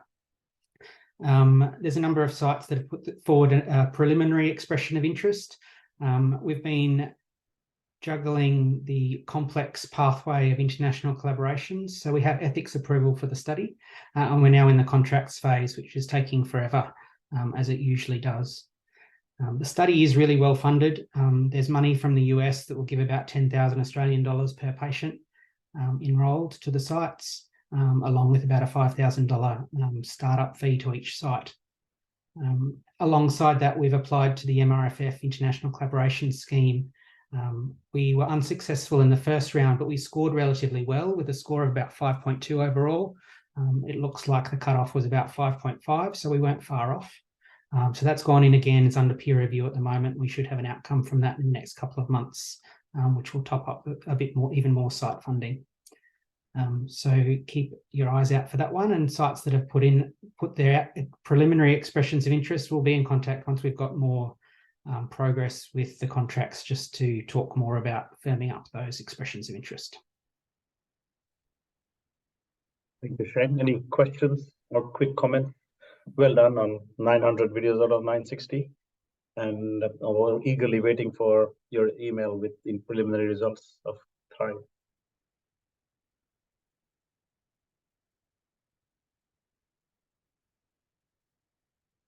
I see it as a compliment that no one has any questions. Everyone's just basically paused to know the results. Hopefully they'll be out for the next meeting to discuss more. Sai, for the next 5 minutes, I think he's just ducked out and looking at another screen. I don't know. No, I'm here with Kristen. Yeah. I've just moved. Oh, geez, you moved. Just to make sure it's not noisy for us. So Respond trial, those of you who may not know the trial, this is on the back of Respond pilot, which several sites were involved in. We are comparing vitamin C plus steroids versus standard care in children with septic shock. We're doing quite well. There are 9 sites that are active across Australia and New Zealand at the moment. And at the last check, we have recruited 130 children to the study. The target sample size is 381. So we have a bit more to go. We have been live probably for about 18 months now. The other areas where we are going are the countries that we want to recruit in. So first was India. So we have progressed with ethics in 3 of the sites. But we've had discussions within the TSC, quite a few of you were there, around whether we could use a different product that is available locally for vitamin C, as opposed to what we have here in Australia and New Zealand, because the shipment and the restrictions around shipment into India may be quite tricky. So we made a decision on that, and we hope to progress with going live in India in the next maybe month and a half. We have been working with the TGI for that, and so the contracts and things are nearly in place for that too. The other countries that we are discussing the project with is Brazil. We are still in the early phases of negotiation and discussion with them, and that should hopefully become a bit clearer in the next month or two. And Lorraine is progressing in Switzerland, but it's a bit trickier in a drug intervention trial in Switzerland in terms of ethics and governance. So that's where we are with Respond. Happy for Kerry, if she's online, or Kristen to add any other further comments to that. Nothing to add from me. Okay, that's us. Any other questions? If Arjun raised his hand. Yeah, hi, Sai. Like Lauren had asked us to be part of the project. At the time, due to various reasons, we couldn't. So if you're still recruiting, I'm happy to do the legwork and get us online. We do have a fair bit of shock patients that come, which will fit in with the Respond criteria. Yeah, absolutely, Arjun. So we'll, Kerry and I will reach out to you and figure out the next steps. Yeah, thank you. I guess from Adelaide, Sai, not as a chair of this group right now, we are one of the sites that have actually paused recruitment, and we're looking forward to submitting our plan to recommence. I guess the Respond trial site meetings are still happening every end of the month. Am I right? Yes, so once every 4 weeks we have a short catch up, and depends on what people have. But so both we can meet offline, Kerry, you and I and Georgia perhaps, and sort that out, and we can progress fairly quickly. Thank you. Yeah. Any further questions or comments for Sai, who is Kristen on the screen? No, then we will move on to Kristen for nitric follow-up. No, we're both here. Thanks, but I've just got a couple of quick slides I might share if that's all right. She just has to show off, doesn't she? The slides and all. All right, let me just pop them up. 1 sec.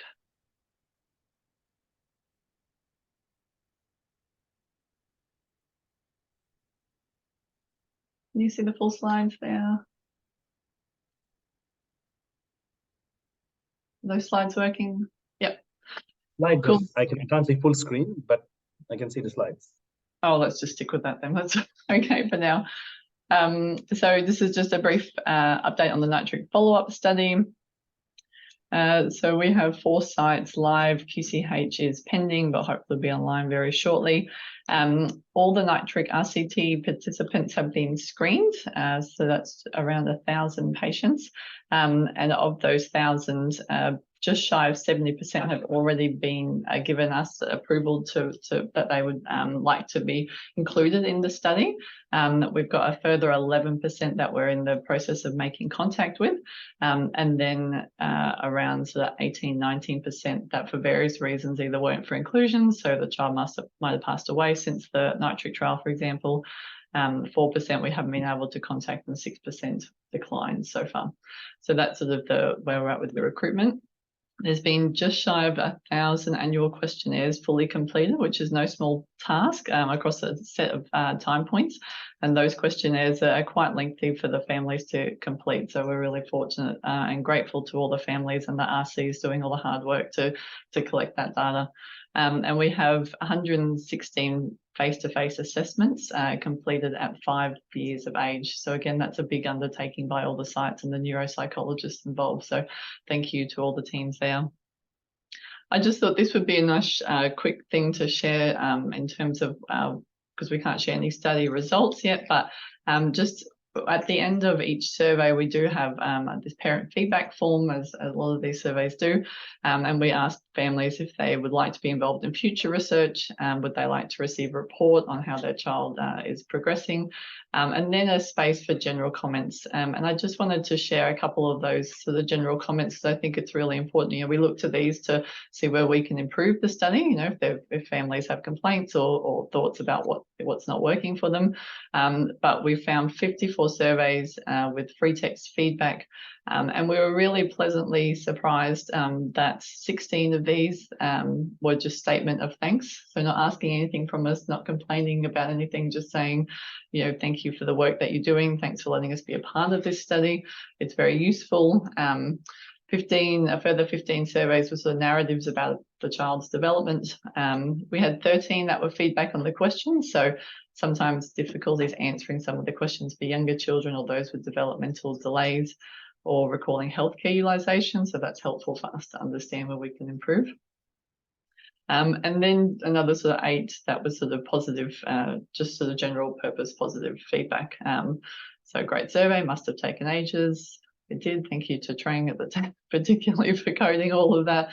And then some other, a few other pieces of feedback. But I just wanted to feed that back to the PSG that, I think sometimes these studies take such a huge amount of time and we don't always see this type of feedback written down, but certainly the families that were involving in the nitric follow-up study are really appreciative of the work that is being done. And I'm sure that's the case across all of the studies that the PSG is running. So thank you very much, Subodh.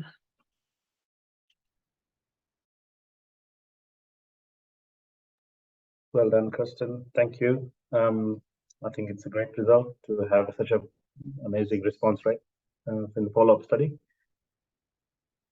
Any questions or comments for nitric follow-up?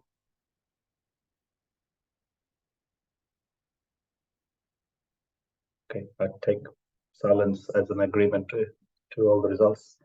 Please contact Kristen if there's anything further you want to add on. There's a slight change in the presenter in the next 5-minute spill. Prompt bolus, Ben couldn't attend today, so he has kindly shared his slides with Shane, and Shane is happy to put his hand up and take the responsibility to present prompt. So thank you, Shane. Thanks, Subodh. So prompt bolus, Ben's asked me to just give this brief update to prompt bolus. So prompt bolus is, again, an international collaboration looking at balanced versus normal saline fluids in sepsis. It's a collaboration between ANZICS PSG and the PREDICT network, with the PREDICT network largely coordinating most of the study. But patients come from ED and end up in ICU enrolled in the study, so we work together on that. From a study perspective, it's an open label randomized trial. Any patient that receives more than 2 fluid boluses or one with the intention to give a second is eligible for enrolment, and they get randomized to either saline or a balanced solution, predominantly Plasmolite, that gets used for the first 48 hours of admission. The outcomes are looking at, it's a composite outcome called MAKE30, which is basically a renal outcome. And it's recruiting across the US, Canada, and Australia, New Zealand. We're targeting 2,200 children in Australia and New Zealand, which was always an ambitious target. And despite many people saying we're not going to get there, the US was insistent that they thought they would. And who would have thought that we were right? So in terms of recruitment globally, the study's on target for recruitment globally. But it's very clear that the US gives a lot more fluid than we do here in Australia. And our recruitment numbers are well below the US targets that had been set.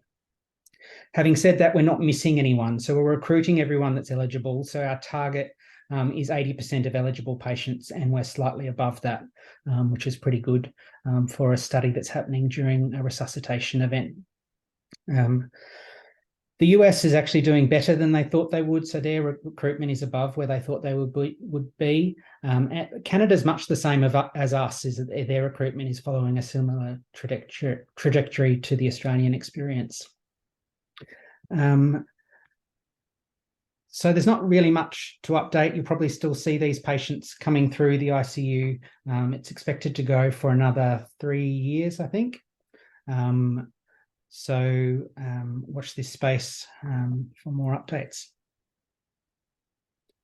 Thanks, Ben.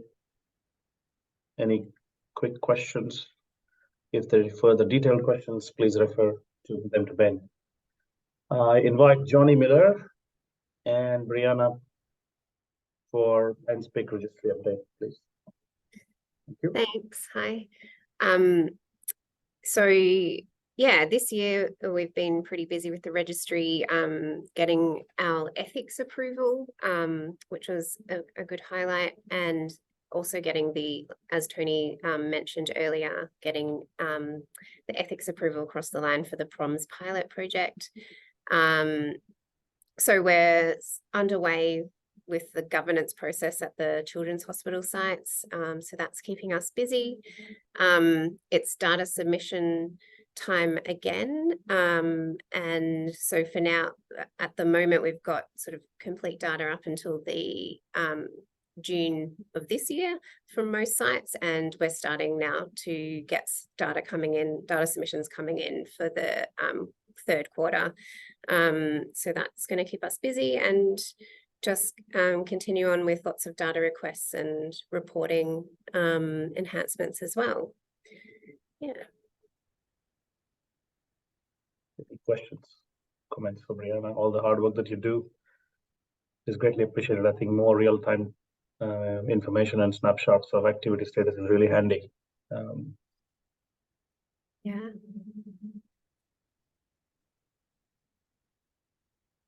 Well, probably that concludes my session then. Thank you, Brianna. I will hand over to Puneet, who is going to chair the next session. Thank you all for listening to the rapid fire updates. Thanks, Subodh. Thank you very much. And that takes us to the next session. I think we are tracking well in time. We have, the next session, we have two guest speakers. We have first one from Angela Herambiro, and the second one is from Luke Morin. It's probably very early morning for both of you all. So welcome both of you. And what we will do is maybe we'll leave the question answer session towards the end. So Angela, if you can just wait till Luke's presentation, and then we can have the question answer session together. So to begin, let me introduce you all to Angela. She is a PQ consultant at Royal Brompton Hospital in London. She's just moved back from Brisbane to London after nearly 2 years. Currently, she's leading the Fluid Domain of the Future UK PQ platform trial. So welcome, Angela, and it's time for you for the presentation. Thank you. Thank you, Puneet, and thank you, everyone. Warm hello to all my colleagues and friends in Brisbane that I can see are online. So Sai asked me to present, I don't know, let me just check. Do you see my slides? Yes. Yeah, I'm assuming that's yes.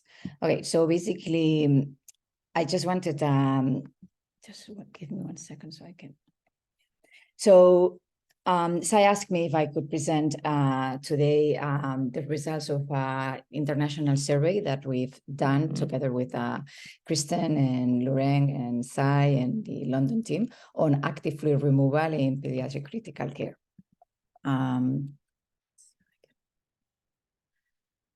Just 1 second. Guys, just 1 second. I can't minimize. Now, okay, perfect. Okay, so just briefly as background, as we all know, fluid management has been recognized among the top 10 ranked research priorities in recent Delphi surveys by ANZICS, by PICS study group in UK as well. And we know that basically beyond fluid resuscitation, kids continue to receive large amounts of fluid during the ICU, something called like fluid creep, which is difficult to prevent. And together with common fluid loss due to renal and endocrine factors of critical illness, this leads to high prevalence of fluid accumulation in adults and in children, and this is estimated to be between 33 and 50% of all PQ patients. What we know as well, mainly from observational data, is that fluid accumulation is consistently and strongly dose-dependent as well, associated with adverse outcomes that include mortality. However, all of this is really from observational, not from prospective or randomized trials. So far, and we just had this nice talk about the update about the PROM study. So if we think about fluid management in this ROSD framework. So we know that FEAST is actually the main trial so far, but it's already more than 10 years old, that looked at the rescue phase in East Africa. Recently, last year, there were two very large trials that looked at fluid restrictive strategies in adult septic patients. However, in pediatrics, I mean, there is data coming, hopefully, but our aim and what we were looking more to find more about with this survey was related to what we call the de-escalation phase or the active fluid removal phase. There's been a few surveys performed in recent years, since 2019 and 22, on fluid management in pits. However, these surveys have mainly focused more in fluid bolus strategies, type of fluid, in maintenance fluid, and not so much in the de-escalation phase of the fluid therapy. All of these show basically that there's large practice variability that probably reflects lack of evidence-based guidelines. And all of them conclude that there is a strong agreement among pediatric intensivists for a need for a fluid trial. So our survey, the aim was to gain an understanding of current perceptions and clinical practices in regards to fluid accumulation and de-escalation. It was approved by the University of Queensland, and it was endorsed by 9 scientific societies, including ANZICS and the World Federation of Pediatric Intensive Care. We have been working very closely with John Silversides, who is the chief investigator for the RADAR trial in adults, and we adapted a survey that he used on the topic in UK and Canada, and we had 30 multiple choice questions. Target population was PQ consultants, and the questions were distributed among 4 domains that you can see here. We translated it to Spanish, and South America and Spain also participated, and we had a worldwide distribution through research networks and PQ societies. So in terms of the results, we got 679 responses, of which we include 409 in the analysis, from 48 countries and 5 continents. The countries that participated the most were the US, then UK, and then India. Spanish-speaking countries contributed to almost a quarter of the responses, and around 17% came from lower, middle, or low-income countries. As you can see, mostly in terms of training background, our respondents were trained in pediatrics, had around 10 years of experience or above, and 57% work in general units, and around 40% work in units where they took care of cardiac patients. I'm just going to summarize some of the results. So basically, in terms of perceptions of fluid accumulation, there was a strong agreement. 90.5% of the respondents considered that fluid accumulation is a modifiable consequence of appropriate fluid administration from multiple sources, and also a modifiable source of morbidity. In terms of how important people felt that this research question was, does active fluid removal in critically ill children with fluid accumulation improves patient outcomes? The large majority considered that it was very important or important, and actually no one thought that it was not important at all. And most people replied that they will be willing to recruit to a randomized trial. So 75% said yes. However, among the people that 18% that thought, well, yes, maybe, the questions that were mainly raised were, well, I don't know if there is lack of equipoise because the escalation or active fluid removal might be already standard level of care. So I wouldn't be willing to restrict less or remove less fluid. A lot of people highlighted that fluid management is very difficult to standardize, that it needs to be goal-directed strategy, not so much just a protocol. That timing for the escalation of active fluid removal seems to be very critical, and this is where most variation comes. And that prevention of unnecessary fluid resuscitation or fluid restriction is equally important. So therefore, probably the future trial should combine both strategies. So fluid restricted administration as well as active fluid removal. Then we had some questions about self-reported practice, and the large majority, also 19%, consider that fluid accumulation is common in my clinical practice.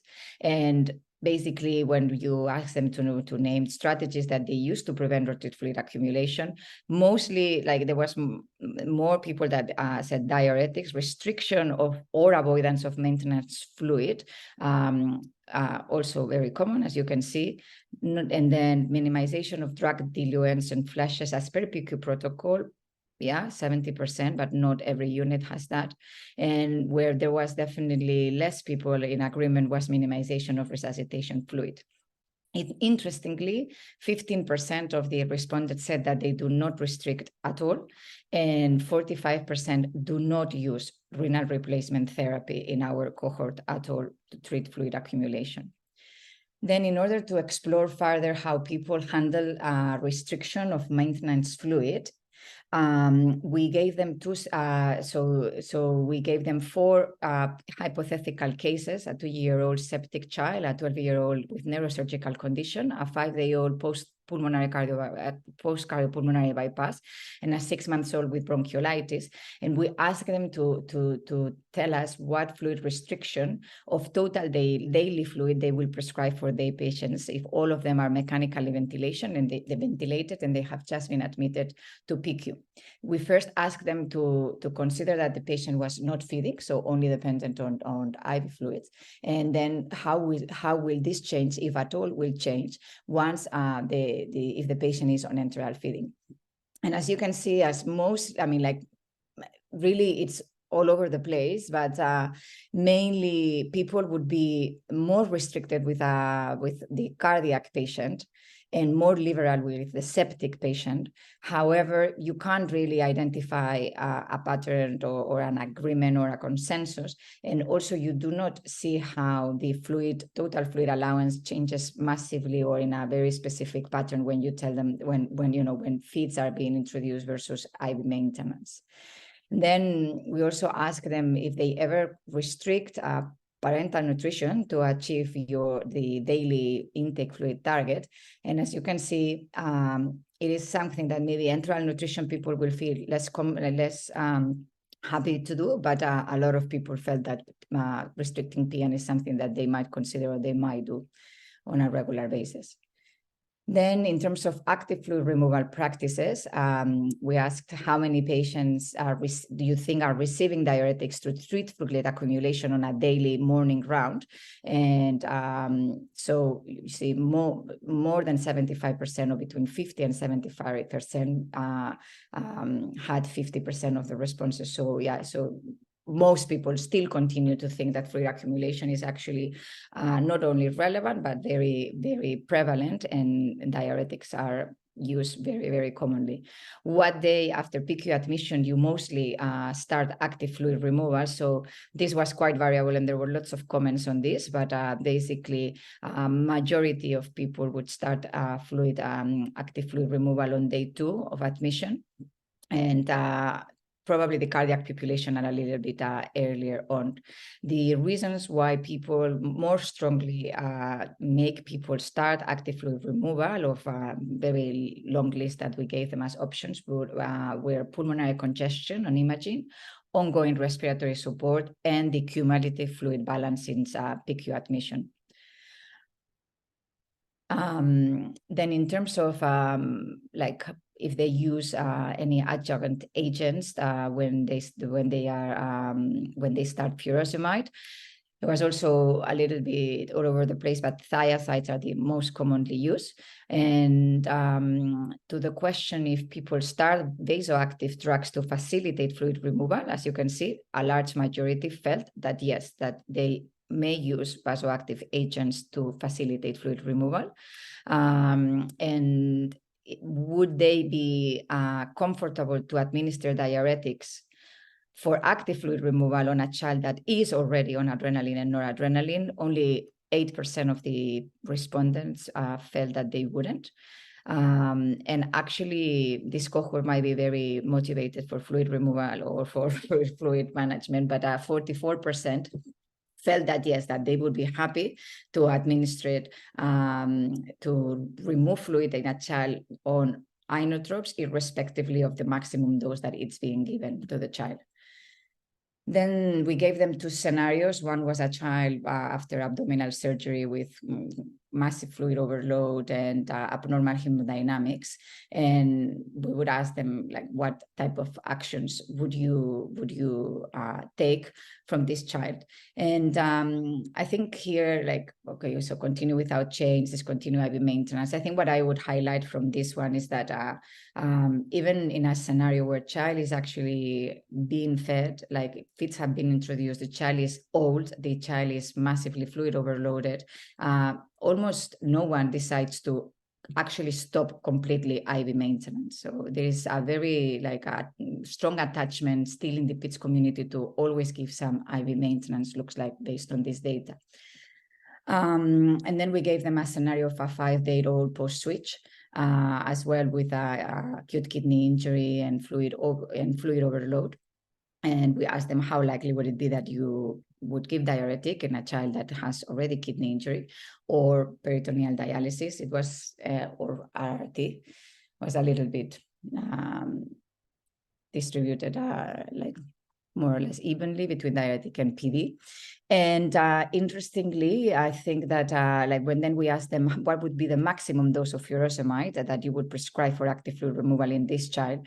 And as you can see, we asked them in intermittent IV furosemide or continuous infusion of furosemide. And you can see that the dose that people feel like that would be the maximum before deciding that the child is not responding to diuretic is very, very variable. So like 50% would consider max dose half to 1 milligram per kilo of furosemide bolus. However, a quarter would go up to 2 milligram per kilo, and even some people would consider more than 2 milligram per kilo or 5. And with the infusions, it's even much more variable. So some people will only give less, so that less or equal to 0.5 milligram per kilo per hour, but some people will be happy with 0.5 or even 1 milligram per kilo per hour of furosemide infusion. So a lot of variability there as well. And then we said, okay, please assume that you have initiated some sort of RRT in this post-op cardiac child with fluid overload and acute kidney injury. What would be, and we gave them all the vital signs, the MD-Day post-op, and as much data as we could with labs and everything. What negative fluid balance target would you prescribe for the next 24 hours? And here again, there was quite a lot of variation. So some people would be happy with targeting a negative fluid balance of more than 10% of body weight. Some people would just target neutral, minus 100, 100 to 200. So quite a lot of variability in how much people would decide on to remove in the same scenario. Then in terms of safety parameters, there were a couple of questions, and as you can see here with hyponatremia or hypernatremia, potassium or metabolic alkalosis, most people would be happy to continue diuretics and just handle these electrolyte abnormalities. However, around 52% would stop or temporarily hold active fluid removal if the child would become mildly hypotensive, and we define that by a decrease of the MAP, so MAP in the 25th percentile of normal. People, when we ask them what things worry you about active fluid removal, 30% felt that active fluid removal may lead to worsening renal function. 20% were worried about cardiovascular compromise and or more severe other electrolyte disturbances. And around 9% also mentioned ototoxicity related to loop diuretics. So in terms of discussion, so this is the largest pediatric surveys on fluid practice to date. It's the first survey to explore specifically perceptions of fluid accumulation and active fluid removal globally. There is strong consensus that fluid accumulation is a problem that is prevalent and people feel is associated to modifiable bad outcomes. We don't know if this is causal, but the escalation is associated in observational data to improve outcomes in other literature.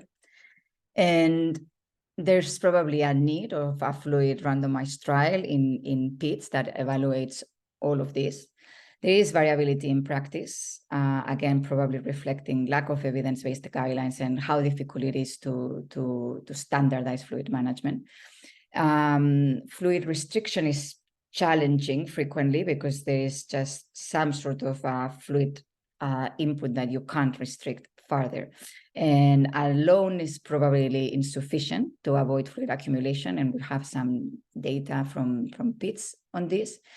And definitely all the comments were extremely useful and make us realize, not that we didn't know, but again, that a trial designed in fluid is not easy.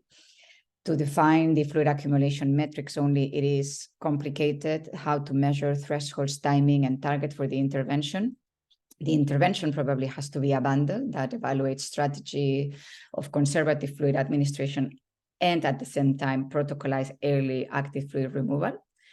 And then again, how the outcome, the size, avoid one size fits all. It might be a problem. So our next plan, as Puneet mentioned, the UK PIC study group is hopefully, well, we are applying, I don't know if we'll get the funding for the first PQ platform trial in November, and fluid has been decided as a domain. So hopefully if that grant is successful, we will be able to get some evidence-based data on fluid management. And I would hope that Australia, either maybe I'm back in Australia or you guys participate as well in this platform. So thank you very much, everyone. This is the team of people that have been very involved in the survey. And I will now stop sharing. Thank you. Thank you very much, Angela, for the lovely presentation. We'll leave the question answer session till after Luke's presentation. So please stay on for the question answer session. And I'll now take opportunity to welcome Luke. Luke Morin, he's the Associate Professor in Pediatric Intensive Care at Saclay University Hospital in Paris, France. He has a research interest in various parts of the definition of sepsis, including an international survey to provide groundwork for the next pediatric definition on how to classify the most sick patients, namely the refractory septic shock. So welcome, Luke, and the floor is yours for the presentation. Thank you. Hi, thank you for the introduction. I hope that you can hear me properly. Yes. Excellent. So I will start an overview of the evolution of sepsis concepts and definitions. These are my disclosures. And you might wonder why we are talking about sepsis definition, and the context is that when you have a full house, a full waiting room with a lot of patients waiting to be seen, you want to be able to pick the correct patient and decide that this patient has sepsis.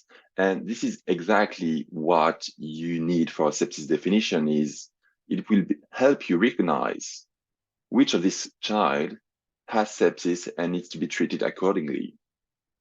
And what do we have for now? What pediatric definition do we have today? We have the adult definition since 2016, the sepsis 3 definition, that is quite interesting. And in terms of pediatric definition, we are still using the IPSCC definition from 2005 that was published in PCCM by the group from Goldstein. And I would not go into too much detail reviewing this definition because it is planned to move on. But I would just highlight some of the issues and some of the advantages of this definition. The first interesting thing is that how was it done, this definition? And interestingly, it was but it was a panel of 20 experts in sepsis from 5 high-income countries and Western countries, Canada, France, Netherlands, UK, and US, that decided to modify the published adults definition and use it. So it was not data-backed definition.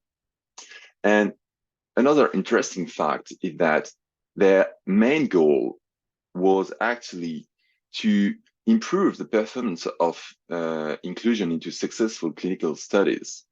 So I just started saying we need definition to recognize the patients, but this is not why they were made initially. They were made to perform clinical studies, and it was a large success because very soon after the publication of this pediatric definition, there were a lot of very large studies in pediatric sepsis that used them and were very successful. Another success of this definition is that since 2005, little less than 20 years, it was cited 4,000 times. So it is used quite a lot. And this is just a screenshot of a PubMed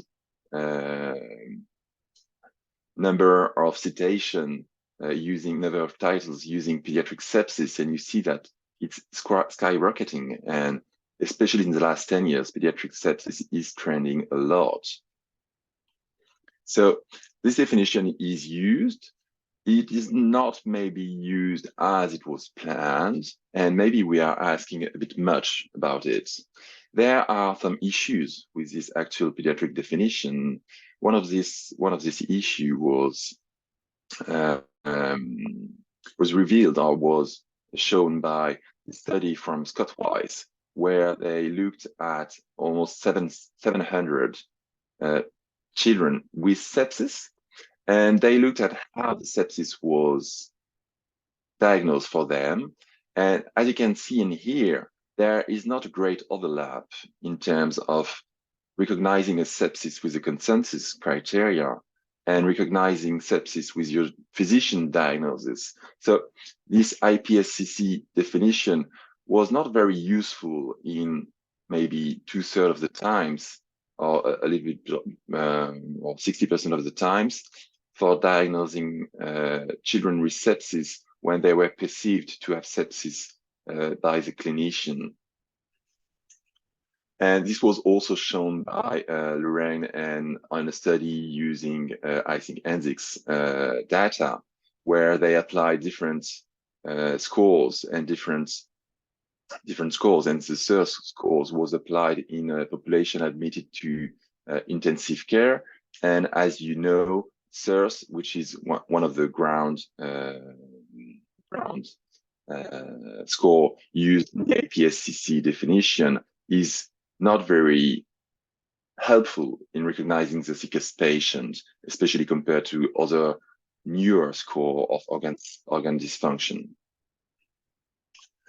There is a larger issue with this definition, and I just started saying it was 20 experts from 5 high-income countries. And when you look at the distribution of pediatric sepsis or in sepsis in the world globally, and you look at this data from the WHO, you can see, and I would just increase the size of the legend, you can see that actually the countries that were part of this definition, US, Europe, are quite in the yellowish colors, maybe it's a bit green for the US, and the yellowish colors, they are quite low incidence of sepsis globally. And if you look in this data at the legend, the blue, the countries that are in blue, which are South America, South Africa, Sub-Saharan Africa, or India and Southeast Asia, they will have incidence of sepsis that are up to 20 or 30 times the incidence of sepsis in the Western or in the high-income countries, and including Australia. So from this study, you can say that sepsis is quite a large issue with 50 million cases every year and allowing 11 million deaths. This is both adult and pediatrics. But most importantly, 85% of the cases, they will happen in the lowest income countries. So your definition absolutely needs to be backed by data coming from these countries, and they need to be adapted to these countries also. So there is a lot of talk about sepsis, and you might want to be you might want to know what you mean by sepsis and all that. But after that, where do we go? And this is why, and probably you've been most of you know about that there is a pediatric sepsis definition task force in place, and it is led by Lorraine. And it probably shown you a lot of data from that, and we'll just not go into too much details on the work. There was a paper from Kutsum Menon, which did a review and meta-analysis on pediatric sepsis definition and the criteria associated with diagnosing pediatric sepsis. And we also did a survey looking at the current and the future state of the pediatric sepsis definition. And we'll just show you some slides on this survey that I was able to help after I spent some time in Brisbane too. The first thing is that I've shown you since 2016, there's a sepsis-3 definition in adults, and this definition is quite interesting. It's life-threatening organ dysfunction caused by a dysregulated host response to an infection. Basically, you have an infection which is suspected or proven. It has an effect on the host, and this effect on the host is causing organ dysfunction. And this is the most important thing to understand this concept, because this is what helps you recognize your patient in the emergency department, in the ward, or in intensive care.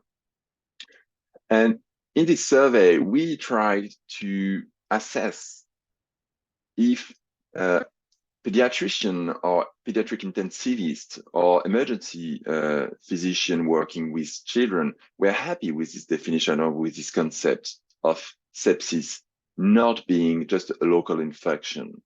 And so we surveyed, and we had almost 3,000 answers globally from all over the world.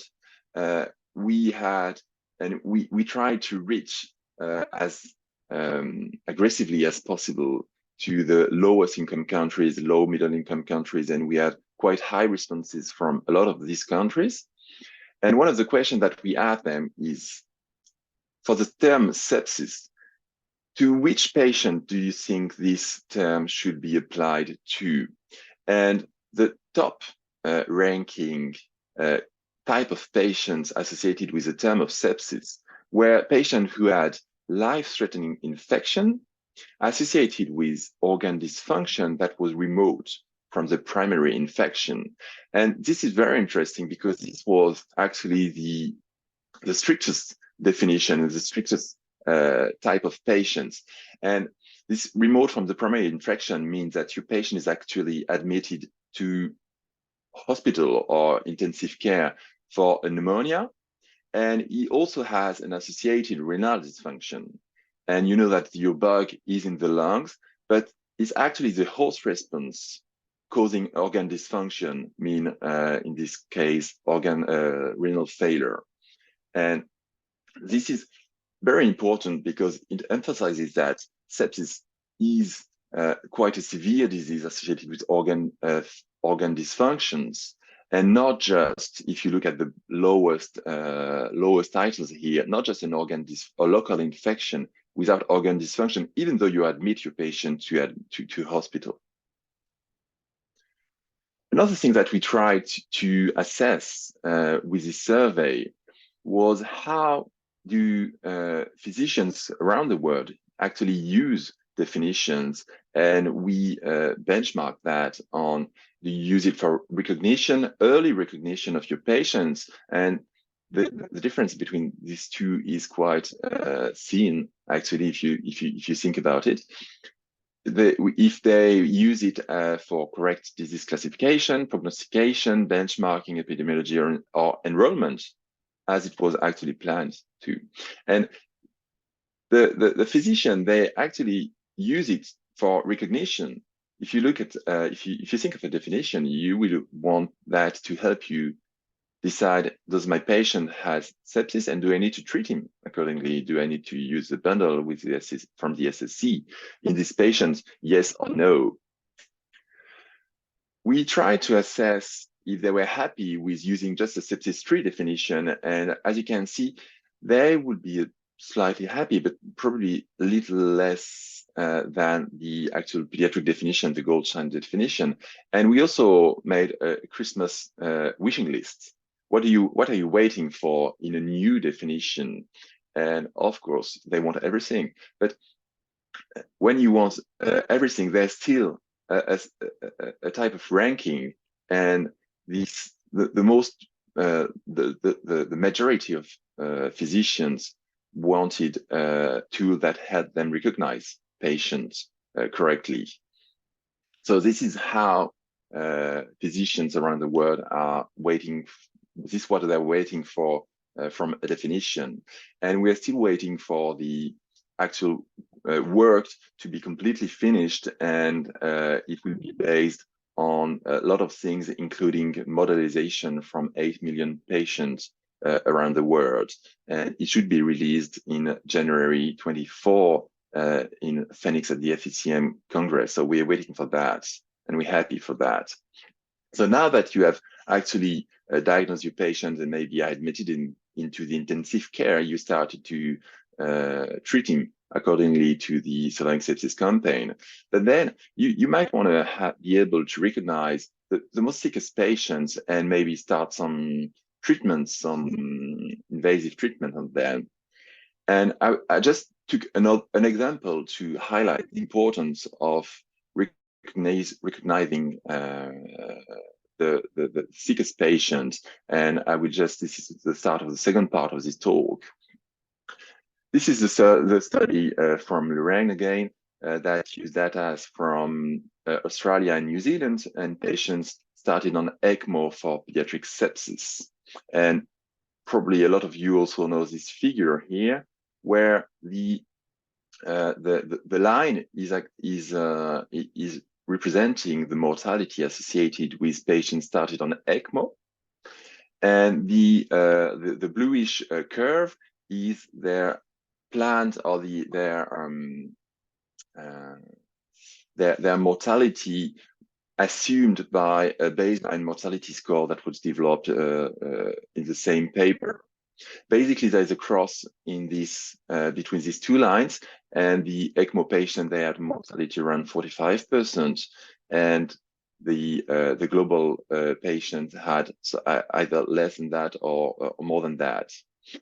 What you can see is that on the red part and the right part of this graph, the patient started on ECMO actually had an actual mortality rate lower than their predicted mortality rate based on these mortality scores. So this patient then might have been saved by ECMO. And for this patient, ECMO was really life-saving procedure. While on the other part of the graph, the patient, they did not have predicted mortality that was quite high. And when they were started on ECMO, this took some risk for them, and it might have increased the mortality associated with them. And for me, this is just so important, because it just it gives you a cry for a need to a proper definition to recognize the sickest patient and start the proper treatment for them, and not over-treating other patients with very aggressive treatment like ECMO. And this is with that in mind, that back in 2013 or 14, Pierre asked me, and we decided to develop with the European Society of Pediatric and Neonatal Intensive Care a study aiming to define refractory septic shock. We did that with a Delphi study, and that was a 2-round Delphi study, including physicians from the sepsis group of the ESNIC, and we had a little more than 100 answers from clinicians that were representing 75 pediatric intensive care departments, and they selected 3 items, including lactate, basal inotrope score, and the presence of sepsis cardiomyopathy. And we applied these 3 criteria on a development cohort of 70 patients with septic shock, and we defined some models of definition for refractory septic shock. And these models, these criteria were all independently associated with mortality, and that was the basal-inotrope score, the lactate, and the myocardial dysfunction. The hazard ratio are very low for the IS and lactate, but it is because it is used as an increase in mortality hazard for lactate. For example, there is an increase in mortality of 10% for every point of lactate above 1. And VIS also, as you know, which is a way to actually add noradrenaline and adrenaline dobutamine, and it goes quite high very, very, very early, and also it's an increase of 0.1% every 1 point of VIS. So they were all 3 independently associated with mortality, and based on that, we defined 2 scores again. 2 scores to have defined refractory septic shock. There was one computed or complex septic shock score that was just the absolute correct application of the results from the multivariate analysis. It's quite complex. You cannot use that at the bedside, and this is also why we decided to create another way simpler definition that you could use at the bedside, and just rule of rule of 3. If your patient has a VIS above 200 microgram per kilo per minute, he gets 1 point. That's quite high. VIS of 200 microgram per kilo per minute is noradrenaline of 2 microgram per kilo per minute. And I realized that this is not doses that are used in every country. This is doses that we are happy to use in France in my unit, and they were quite scary. They were quite scared when I talked about that in Brisbane in a lot of countries. So it's another very interesting part, that people are happy with very different doses of drugs and interesting things. You got 1 point if your lactate was above 8 millimole per liter or was increasing despite your treatment, and you got 3 points if you had myocardial dysfunction associated with your patients. It was so heavy in the multivariate analysis that we decided to give 3 points to that.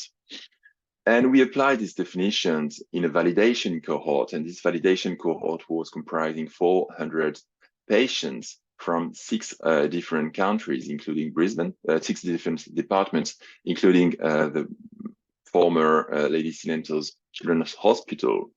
The global mortality of this cohort was 17%, and with bedside septic shock score, we diagnosed RSS in 16%, associated with a mortality of 60%, while 84% of the patients had actually a very low mortality of 2.2%.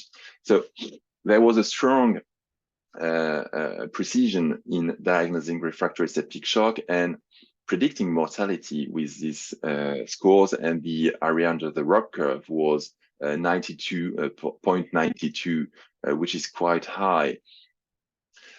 We had concerns with this definition that it might not have been properly applied on the cohort, and we were wondering if we were actually predicting mortality or diagnosing mortality or diagnosing death in this patient.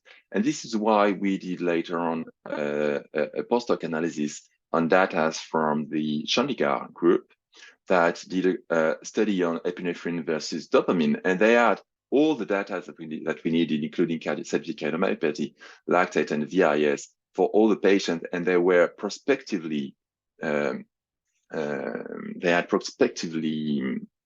looked for these data, and they had timing for these data.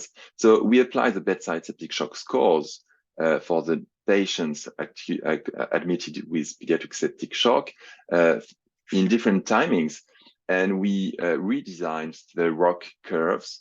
And as you can see, after the 12 hours, these are the yellow and the pinkish lines here, you get very high area under the ROC curves, and you can apply these refractory septic shock definitions in your patients 12 hours after their PQ admission, and you will be able to predict quite precisely refractory septic shock. So what I would just finish with a couple of slides on how important is it to actually use these definitions. And the Chandigarh group also later on did some editorials using saying in this sickest patient, you will need to use ultrasound. And they were answering another group from Chennai that proposed that in the sickest patient, you will use cardiac echo, for example, to look for different findings depending on the severity of your patient. And to assess for the severity of your patient, you might be able to use refractory septic shock. We also used these definitions in order to classify our patients and decide when some treatments were started, how was it started, and did we actually use it on the good patient? This is just a figure looking at data from patients, pediatric septic shock patients started on ECMO. This is some partial data from a work that was done in Paris, and the red lines show mortality scores, mortality associated with patients started on ECMO for refractory septic shock, while the black lines show mortality associated with sepsis without ECMO.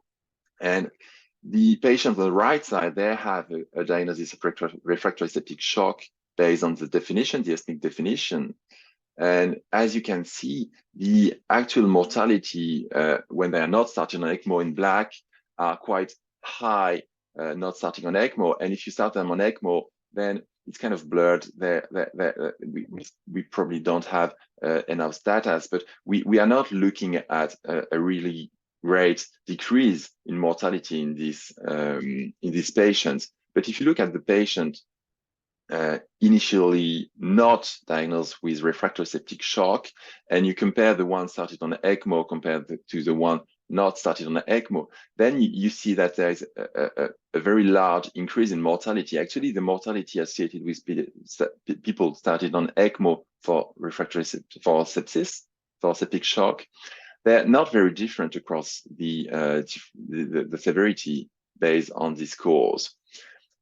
And this is quite important because proper selection of your patients is going to have an impact on your survival. This is a study published a couple of years earlier by the Pitié-Salpêtrière group, which is an adult intensive care.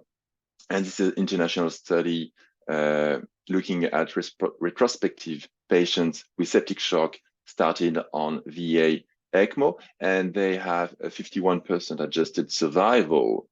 And you can compare this study and this just crude survival rate to another study, which is a Korean study looking at almost the same numbers of patients, adult patients with refractory septic shock started on ECMO who have 15% survival. And you might be wondering, what is the difference between these two cohorts? How can treatments, or how can a cohort have either 50% mortality or 85% mortality? And probably the correct answer is phenotyping patients. And interestingly, the group from PGSL PSG just included patients with sepsis-induced cardiogenic shock. They're not just refractory septic shock. They have even tuned the diagnosis to sepsis-induced cardiogenic shock. And this is probably why they have higher survival, because does ECMO work in cardiogenic shock? We believe it does. Does ECMO work in refractory septic shock? I think the question is a bit too vague. And this is the last couple of slides. And it just is so important to be completely in agreement with the importance of correctly phenotyping your patients. And this is a couple of slides on a study or a paper from Maslow published last year, which is overviewing the evolution of concept for phenotyping the patients. And so there is a part initially with the foundations of intensive care, with first descriptions of syndromes and using continuous vital signs monitoring and starting using organ support. And this was just foundation of intensive care, and they were gaining a lot of information. And then last 30 years were an acceleration with more refined definition of the syndromes and first definition of sepsis and evolution of that, and with the use of a lot of scores that arrived. These are adult scores, the Apache, SAPS, SOFA, and they helped actually correctly diagnosing the patients. And this group actually thinks that now is the time for precision and patient level classifications using all of this information, and even more in a translational way to revise all this staging based on clinical phenotype, but also biology. And how they do that is that they're actually exploding, they're actually not using diagnosis anymore. And you know that depending if your patient has sepsis or trauma, or he just has a very large surgery, he might actually have the same phenotype. He might just be vasoplegic and have fever and have organ dysfunction. And they will have a lot of similarities, but one of the patients has pneumonia and the other one just had liver transplantation.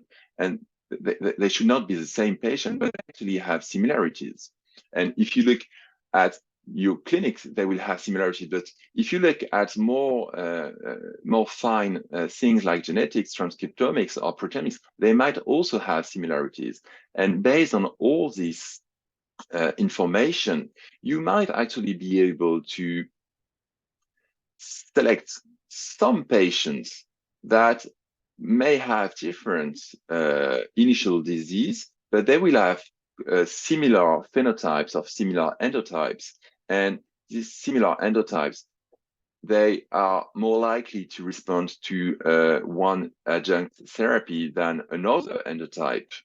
And this, if you have abilities to select these patients with a point of care test, then you can include them in novel trial designs and compare treatments. So this is very, very important. I think it's the future of precision medicine, that you actually start using these concepts and exploring disease and looking more at endotypes to properly diagnose your patient. So I would just end on a couple of concepts that are very key to myself, I think.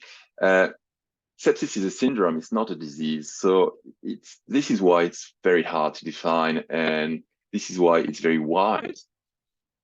The definitions, they absolutely need to be context sensitive. Context sensitive means EU, but also either Australia, Europe, or sub-Saharan Africa. The aims of the definition are important, and you can ask many things from definition, but they might not have been designed for that. I believe selection of patients is the absolute key for rescue treatment, and we need to improve work on that. But the definition is actually the first step, but only the first step for correctly phenotyping your patients. And you absolutely need to do that, but we probably also need to go a bit further into the correct phenotyping. And that will be all for me. Fantastic. Thanks, Luke. Thanks for the lovely presentation. Very informative and very thought-provocative. I think we have 5 minutes. We can open it for discussion and any questions, comments, which everyone have.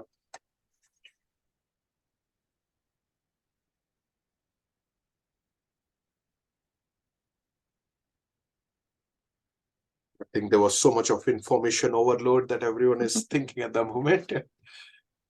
I can start with the first question if there is, like, while people are thinking. Angela, that's for you. Can I find out, when you all did the survey, it was pretty extensive one. First of all, what was roughly did anyone mention what was the response time it took to do the response, and what was the percentage of response you get, to the surveys which you send it out? Yeah, so we had we had 2 reminders scheduled as part of the protocol with 2 weeks apart, and so we in total we left 1 month for collection of data. However, unfortunately, we had not much response rate from Australia and New Zealand. So then once we analyzed that, then we just reopened it briefly for another extra 7 to 10 days, just targeting Australia and New Zealand to increase the response rate in this region. And so basically, because we sent it through all the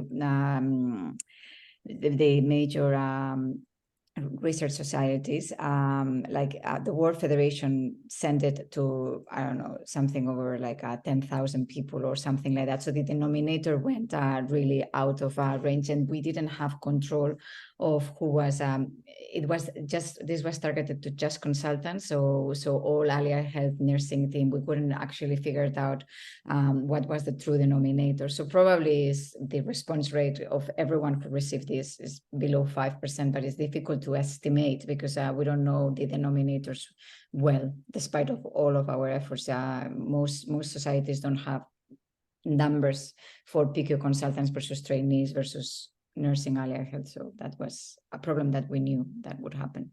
Still is the largest survey existing today. Yeah, no, it was a pretty extensive survey and very impressive, but I was just curious because, we do get involved in this and what to expect out of this. It's good to know. Okay, anyone else among the audience? Sai has put his hand up. Yeah, Sai, go ahead, please. This is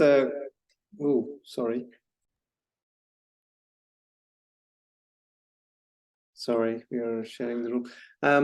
So this is a question for Luke, specifically from the last few slides. So beautiful presentation describing the difficulties of getting a definition right for the right purpose, and the concepts that he said.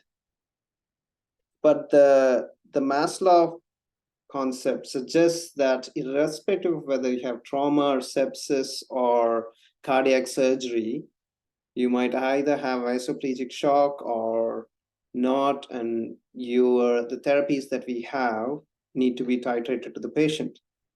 So is Luke suggesting that we shouldn't think about sepsis or trauma or cardiac surgery? We should just think about the patient, ignore what caused the problem, and only manage them with that machine learning approach that he suggests? And so why bother about sepsis specifically? Yeah, that's a very good question. And I know that by ending with the slides, I would just have confused a lot. Luke, you muted me. But by ending with these slides, I would just have confused a lot of people saying, We okay, can't hear I'm you. working on definition. You can hear me? Hold on, sorry. That's our end. Sorry. Okay, good. I think you absolutely still need to use sepsis definitions, because when you're actually looking at patients in the emergency department, you will not have enough data when they're just presenting. You will not have enough data to have this Maslow way of thinking and the evolution of your patient. It might come at the time that your patient comes with some vital signs and say, yeah, this screams for sepsis. But still, you need to be able to have this clinician diagnosis of sepsis, because it is still the clinician who will start treatments, correct fluids, vasopressors, antibiotics, and you absolutely need this to be informative. You also need to have this correct diagnosis, because there still are important aspects of management for septic shock patients. And obviously you want to be able to diagnose your trauma, because then it might need surgery, but also your patient with peritonitis is going to need surgery, and they will have completely different phenotypes. So I think it's just having another layer of complexity into the precision of your patients. But if you think about precision medicine, we are already doing precision medicine. It's not just some far away thing that computers are helping us and I don't understand anything. Because when you look at your lactate and you tune your FIO to your respirator and you just start fluids and you look at the response in that and you continue accordingly, these are all precision medicine. And I think what Maslow is saying is that we need to continue in that and maybe further and add some more biology and develop point of care testing and use that to actually detect patients and maybe stop having barriers in terms of, okay, but we are just looking at sepsis cardiomyopathy. Maybe we're just looking at cardiac shock and in a whole, and include sepsis cardiogenic shock, but also infarct related or other causes of cardiogenic shock, and start a try on that. I think that's what Maslow is saying. Not sure if it's more clear. No, I think that's enough. Thank you. That's good. Okay, I think if there are no pending questions, I might bring this, session number 6, session 5 on a end. And I would like to thank Angela and Luke very much. I think it was, very